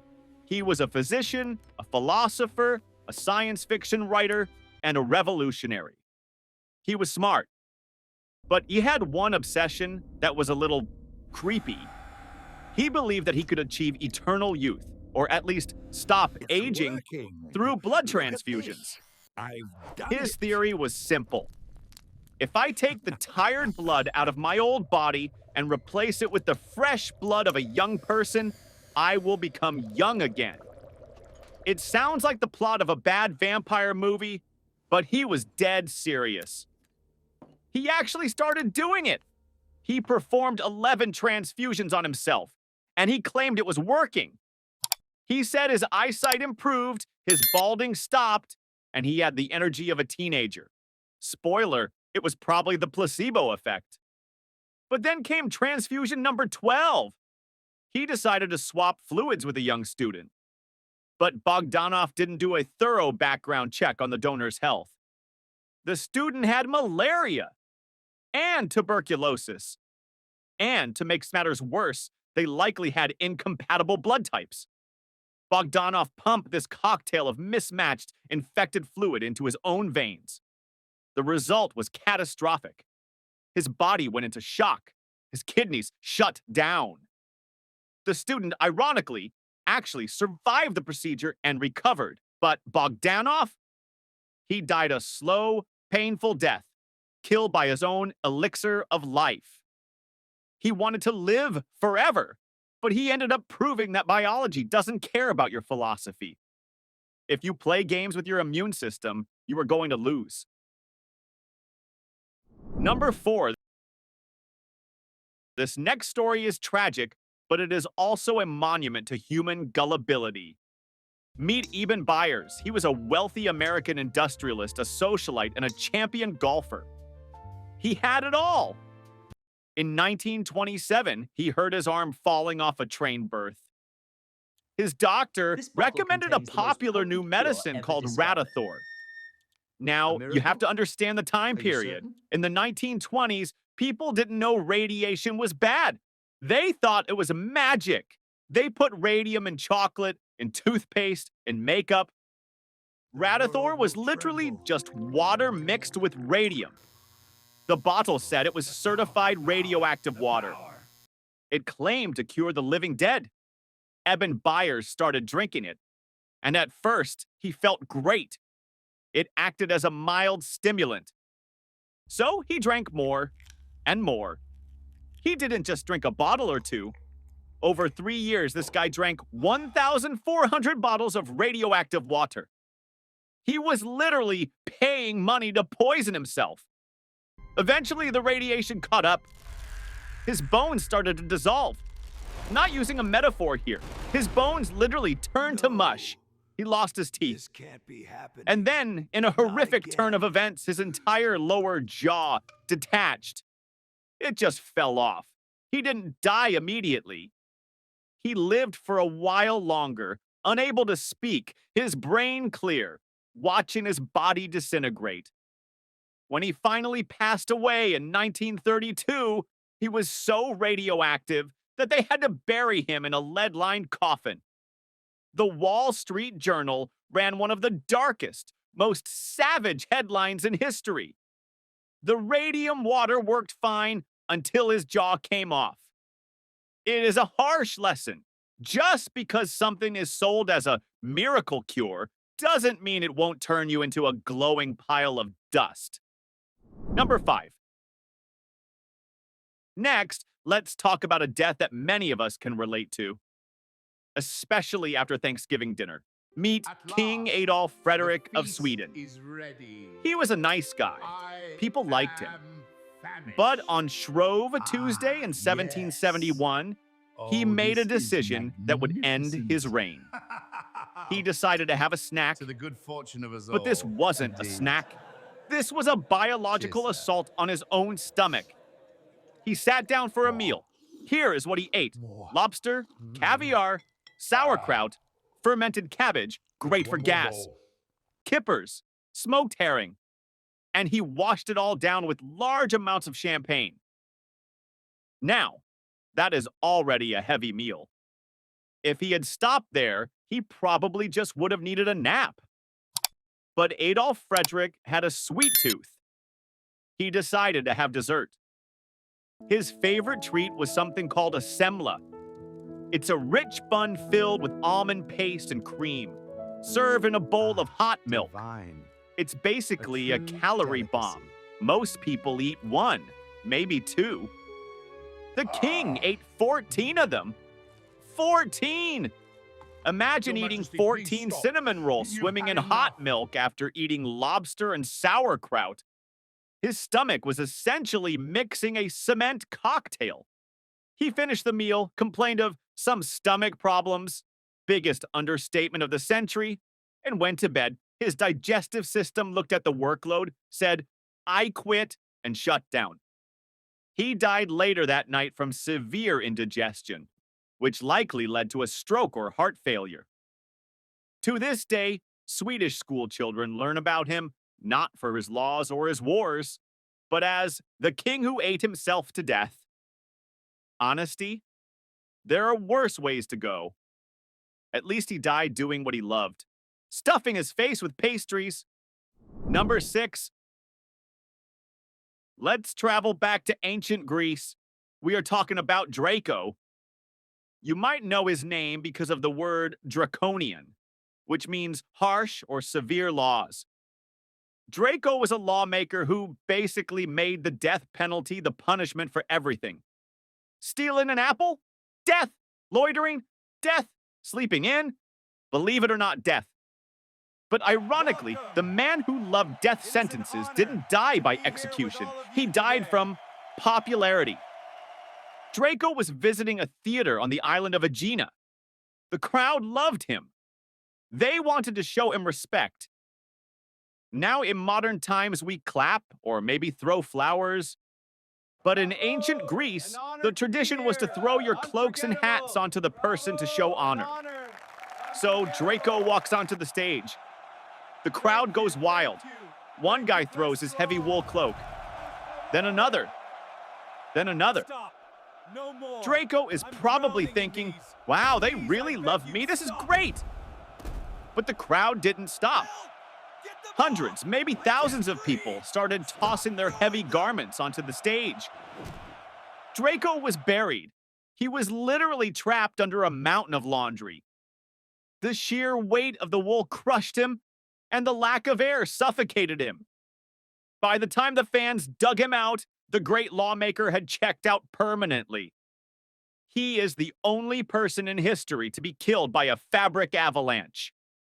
It was the ancient equivalent of getting so many Facebook likes that your phone explodes and kills you. He was literally loved to death, suffering from success indeed.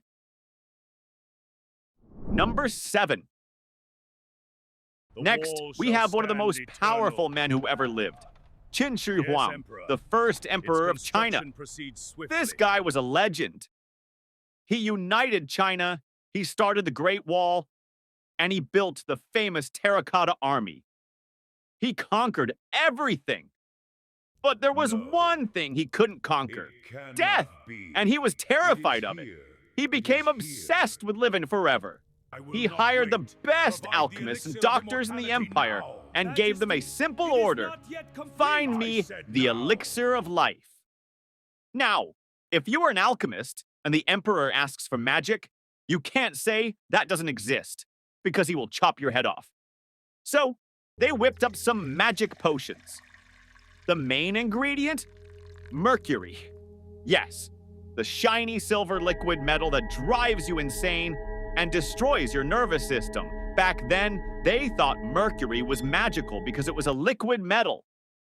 The emperor started taking daily mercury pills. He thought he was fortifying his body for eternity. In reality, he was giving himself severe heavy metal poisoning. He started going crazy. A classic symptom, became paranoid, and eventually his body just quit. He died at the age of 49 while on a tour of his empire. The irony is painful. The specific thing he took to avoid death is exactly what caused his death.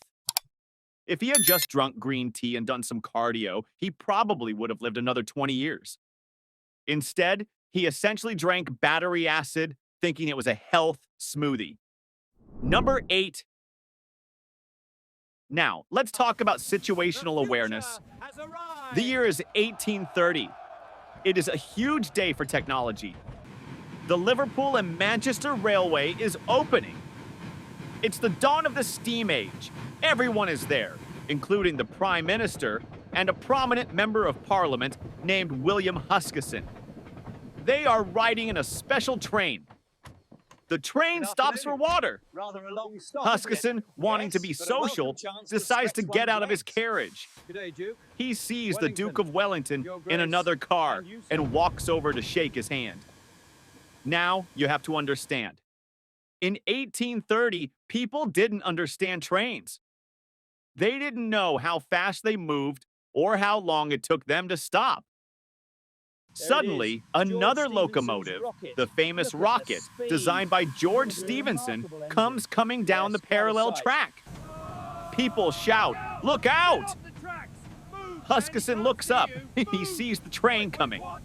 Now, a modern person would just step back. But Huskisson panicked. He froze. He looked like a deer in headlights.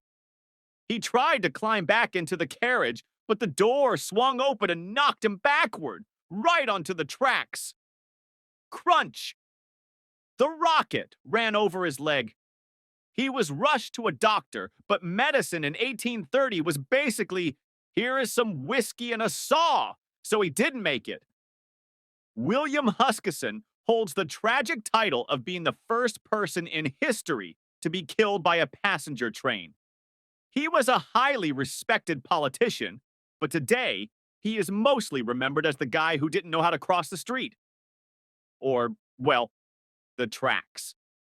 Lesson: if you see a multi-ton metal beast moving towards you, don't try to high-five the Duke. Just move. Number 9. This is my favorite story on the list because it is equal parts tragic and heroic. Meet Clement Vallandigham. He was a brilliant American lawyer in the 19th century. In 1871, he was defending a man named Thomas McGahean, who was accused of shooting a guy during a bar fight. Clement's defense theory was bold. My client didn't shoot the victim. The victim shot himself accidentally while trying to pull his gun out of his pocket. It sounded like a stretch. The jury was skeptical. Clement needed to prove it was possible. So one night at the hotel, Clement was discussing the case with other lawyers. He decided to demonstrate exactly how the victim pulled the gun.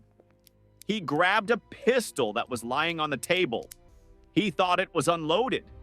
Spoiler alert, it was not.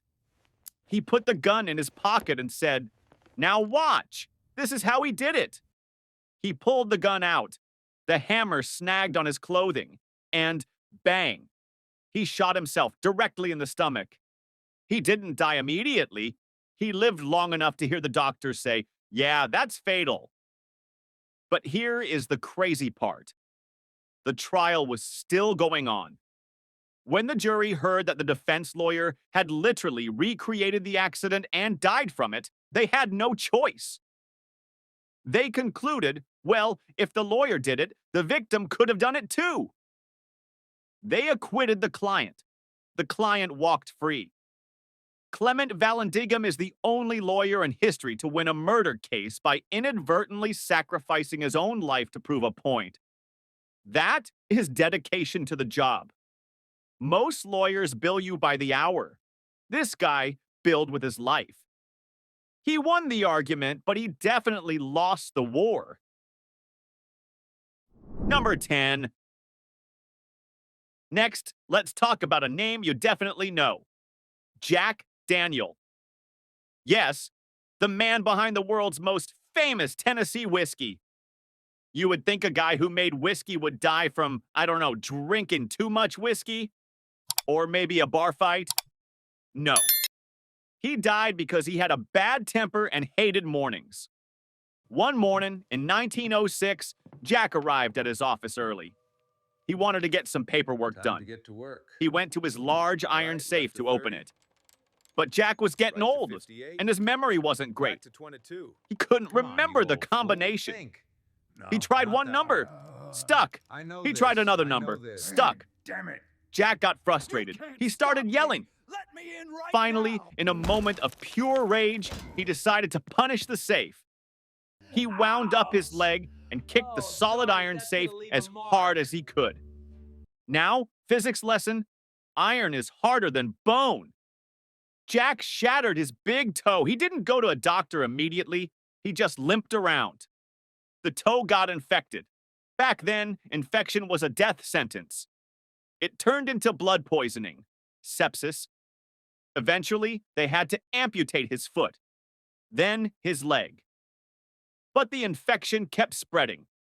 After 5 years of suffering, the founder of Jack Daniels died. The irony here is overwhelming.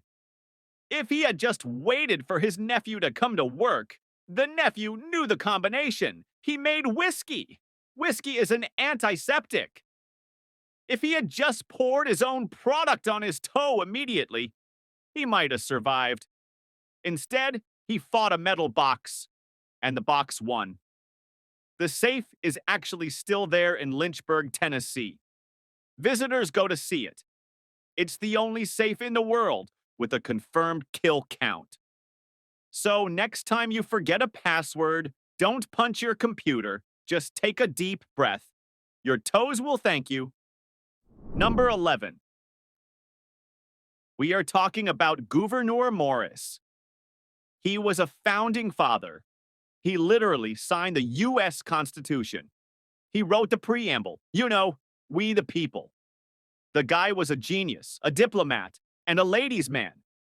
But in 1816, Morris faced a problem that no amount of diplomacy could fix. He had a blockage, a urinary blockage. I won't get too graphic, but let's just say the plumbing was stuck. And back in 1816, doctors were basically just barbers with knives. So Morris didn't trust them. He thought, I helped write the supreme law of the land. Surely I can fix my own anatomy. He decided to perform self-surgery. Now, if you're going to operate on yourself, which you shouldn't, you should probably use sterile tools. Morris didn't use steel. He didn't use silver. He used a piece of whalebone. Yes, a piece of baleen from a whale's mouth. Maybe he thought, whales swim in the ocean. The ocean is salty. Salt is clean. I don't know the logic. He took this piece of whalebone, probably shaped it a little, and inserted it to clear the blockage. The result was exactly what you think. He didn't clear the blockage. He caused massive internal trauma. And because whale bones aren't exactly sterile medical instruments, he introduced a horrific infection directly into his internal organs. He died shortly after. It is a tragic end for a brilliant man. He built a nation, but he couldn't fix a leak. The lesson here is vital. If you have a medical emergency, call a doctor. Do not go looking for marine mammal parts to solve the problem. Number 12. Next, we have one of the smartest men in history, Sir Francis Bacon. He was a philosopher, a statesman, and the father of the scientific method. We literally owe modern science to this guy. But science demands sacrifice. And in Bacon's case, the sacrifice was his life for a chicken. It was a freezing cold day in London, 1626. Bacon was riding in his carriage with a friend. He was looking out at the snow and had a brilliant thought. Does cold stop meat from rotting? Today, we know the answer is yes. That's why you have a freezer. But back then, nobody knew. Bacon was a man of action. He couldn't wait to get to a lab. He yelled at the driver, "Stop the carriage!" He jumped out into the snow. He ran to a nearby poor woman's house and bought a dead chicken from her. Then, standing knee-deep in the snow, wearing his fancy noble clothes, Francis Bacon began to stuff the chicken with snow. He was packing snow inside the bird to freeze it. He stood there for a while, hands freezing, breathing in the icy air, dedicated to the experiment. And guess what? It worked! The chicken didn't rot. But Bacon paid the price. He caught a severe chill. The chill turned into pneumonia. He was taken to a nearby house. Ironically, the house of an earl who was away. But the bed was damp and cold. A few days later, the great Francis Bacon died. He literally died so that 400 years later, we could buy frozen pizza pockets. He is the only philosopher in history to be taken out by poultry. In his last letter, he wrote that the experiment succeeded excellently. So at least he died knowing he was right. Science 1, Bacon 0. Number 13. Finally, we have the most famous and most filmed bad decision in history. We are in Paris, 1912. The Eiffel Tower is the tallest structure in the world. Meet Franz Reichelt. He wasn't an engineer. He wasn't a physicist.